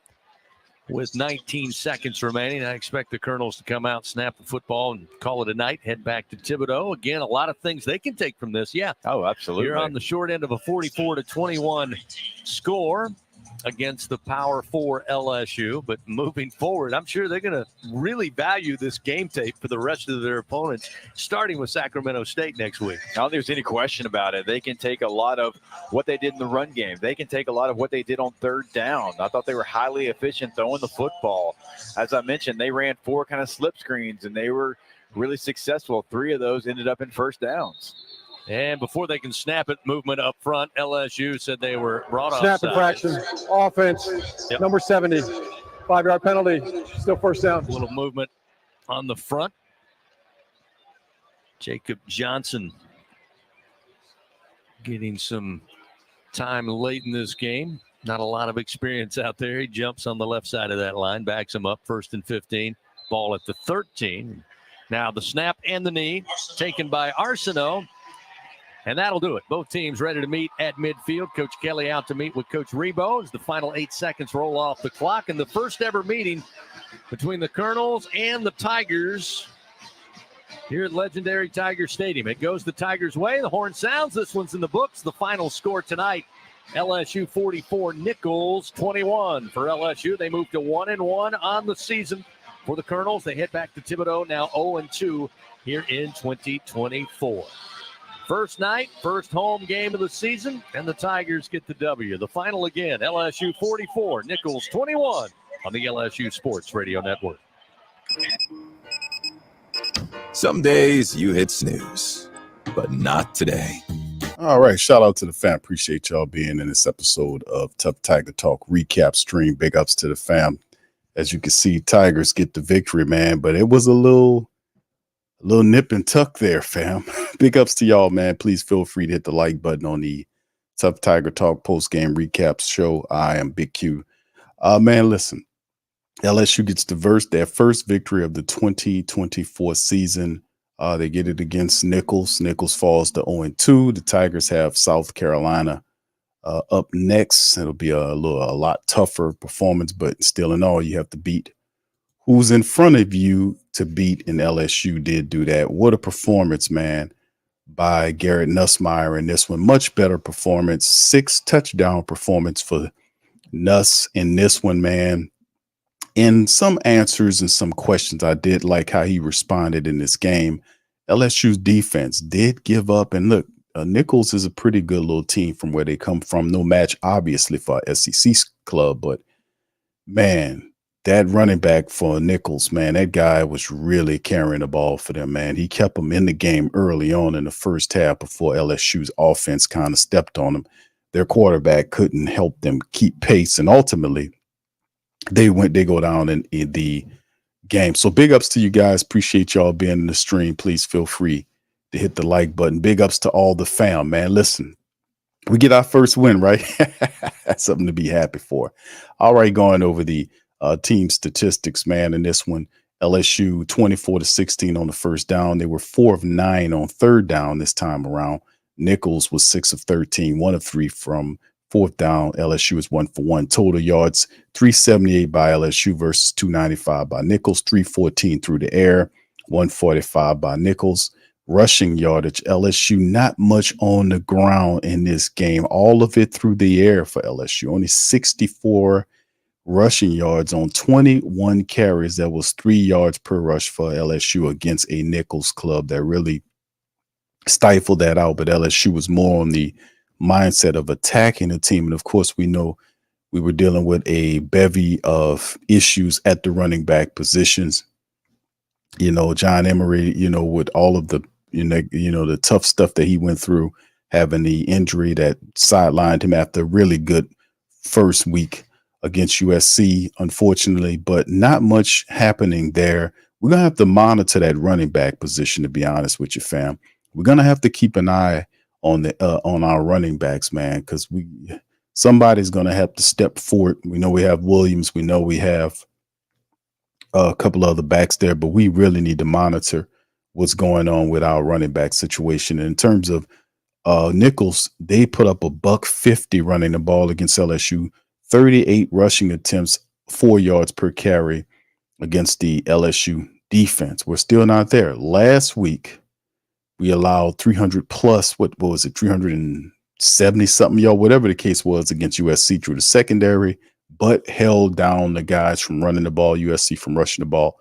It's the kind of the flip-floppy type thing. In this one, they put up $145, but really their quarterback, they're running a lot of the Wildcat stuff, but McQuaid only threw 6 times. He was 12 of 16 for $113. Not much happening from their side of things. Their focus was on Guggenheim to run the ball and do what he does. They ran everything through him in this matchup, and you can see, but it's a bit concerning to me for LSU against Nicholls, and no disrespect to Nicholls, but allowing them to put up 150 yards tonight running the ball. That's something that we're going to have to clean up going forward against a lot tougher competition. 8 penalties for 80 yards by Nicholls versus 7 for 37 by LSU. The turnover by Nicholls as well. LSU barely lost the time of possession game, 31-09 to 28-51. So yeah, we have to pay attention to some of this stuff, especially improving as we move forward. Now, individual statistics in the matchup here. Garrett Nussmeier, in my opinion, is the player of the game. 27 of 37 for 302. He averaged 8.2 yards per throw and 6 passing touchdowns for Nussmeier tonight. Really solid performance by Garrett Nussmeier. And a lot of people basically wanted Nussmeier to kind of change it around. You know what I mean, fam? To kind of move it, kind of show us that he can do some positive stuff to kind of help us get on that next level. And we've seen some stuff, some stuff is still very early on. We've seen some very positive stuff from Nussmeier currently. And we just have to keep an eye on getting the offense, running game and passing game to work together in unison. That'll be the big part, how we do it. Like I said, very concerning that they ran for so much yardage against LSU tonight, 150 yards against the Tigers tonight. I'm pretty leery about that. We got to clean that up big time. But right now, fam, through a couple of games, man, to be honest with you, Garrett Nussmeier's numbers in 2 games, he's actually been pretty decent, man. He had, like I said tonight, he had a really good performance tonight doing this thing. And right now for the season, we gotta, he's doing some real positive stuff. He had 2 touchdowns last week, 8 this week. That's 8.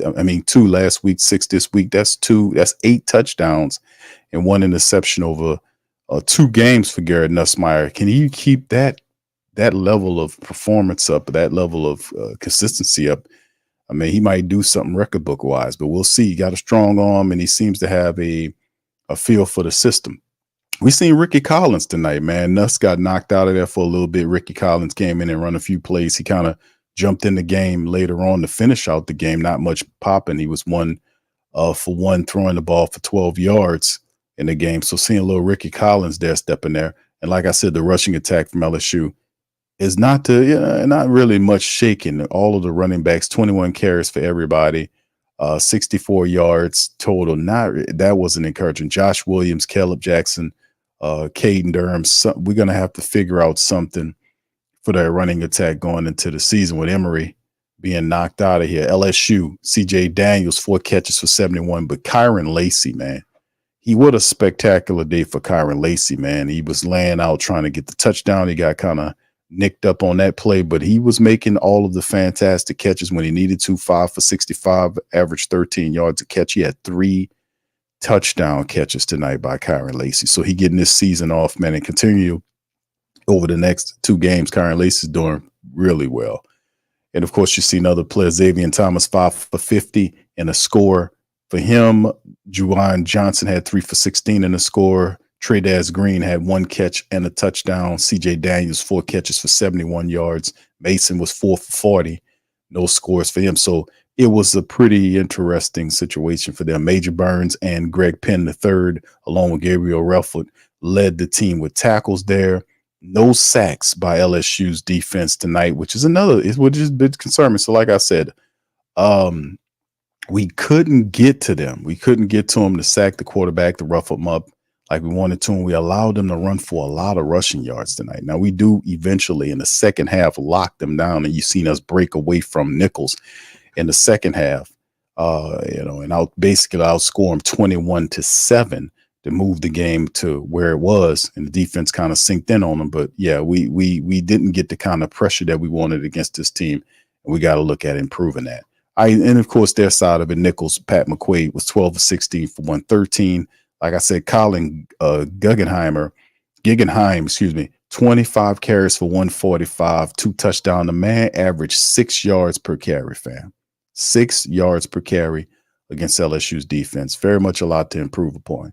Quincy Brown was their top target, 5 catches for 48 yards, 4 for Jackson Dufresne for 41, 3 for Trey Matthews for 36. Lee Negrado had 2 catches and a score, the only receiving touchdown of the game. And Eli Ennis was their top tackler with 11 of them against LSU, and they didn't get any sacks either. So anyway, LSU, man, moves on with a 44-21 victory over Nicholls State. We knew that would be something that we knew that LSU was going to be able to beat Nicholls. I think the question was, how bad do they beat them? Because usually when you have a letdown like that, you want to then bounce back, having a game in which you just hammer the hell out of your opponent and kind of make it right.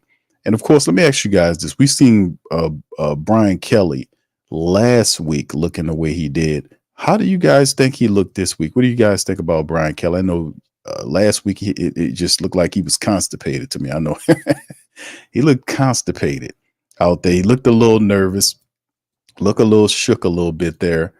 But outside of that, I just kind of figured, man, I was watching tonight in the game, and he was doing a lot of talking, kind of trying to steady everybody and make everybody focus on what needs to be done. And I don't know if he's enjoying it.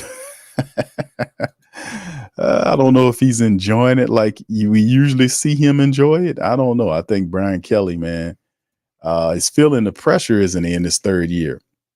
The crazy part about it is I don't want to, cast aspersions on the team, but my opinion is I just don't see this LSU team as a national champion team this year. A lot of things will have to crystallize over the next several weeks. And there's time where, they can, seize the day, but they have a pretty difficult schedule moving forward. They do have the talent. If Nussmeier can keep playing like this, the LSU, and they need to give Nuss some running attack to balance that offense. They also need to defensively be more balanced in terms of the secondary. And Zay Alexander was out there. It was good seeing him play better. There was some positive plays there up front. That's got to be a point of contention for the defensive staff moving forward for next week, is the fact that LSU has to do a much better job in stopping the run, especially against a team. I don't want to say the team was inferior, but in terms of talent, there's a big difference in terms of talent.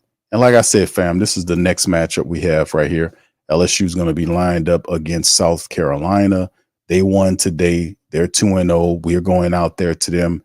This is going to be a pretty interesting game, man. To be honest, you can see the matchup predictor have LSU winning the matchup, but that's not going to be easy, man. Let me tell you something. South Carolina had a good win today, and they're going to be looking at LSU coming in there, and we're going to have to take care of business against the Gamecocks. Now, of course, this will be an early game, so just for the family members who want to know about that, remember, this will be an early game for LSU, and they're saying the 11 a.m. kickoff time. So for a lot of family members, got to get up early, for this one for LSU in South Carolina, man. So we'll see how that all goes and moves as well. So yeah, very positive. And that's just my take on that in terms of what we've seen tonight. And just a quick brief recap here, based on what I was seeing from LSU. Listen, getting a win over Nicholls. This is what we got to do. We got to do a much better job of, of fixing this, in terms of not allowing them to rush as much. Yet last week, the secondary gave up a lot of yards. This week, the defense gives a lot of yards, 150 yards on the ground. They averaged 4 yards. The running back, what's his name? Guggenheim averaged almost 6 yards a carry. That can't happen. We gotta sink in, lock in. We got to do a much better job going forward against South Carolina. That's a way more difficult opponent. And, when you lose games early on, like what LSU do, things get a little thick and deep for you right now, where we have to kind of figure out which direction in terms of what things that need to be fixed. And of course, like I said, I think Brian Kelly is locked in and attempting to try to move them in the direction that he needs to move them in. But like I said, it's still a long season. South Carolina's up next, man, and we'll just have to see how that goes moving forward. So what do you guys think? Let me know in the chat how you guys feel. A lot of positive things happen, some negative things, but in the end, they beat this team like they were supposed to, 44-21. You got me. So yeah. So it is what it is. All right. So anyway, man, listen, man, let me cut out on that. Listen, I appreciate all y'all for chiming on this episode of Tough Tiger Talk, man. Listen, good win by LSU, man. They were able to make it, take care of business and move forward, man. And listen, now up next, South Carolina. And it's just one of them situations where we just got to keep on going on, and we got to keep improving, man, because in the end, it's a long season. It's a long season, man. It's a long season. All right. So anyway, I'm out on that. I appreciate all y'all for tuning in this episode of Tough Tiger Talk. Please hit the like button, hit the subscribe button. By all means, feel free to share the show on your social media feed. We'll be back later on the week to talk more Tigers. Much love. Go Tigers.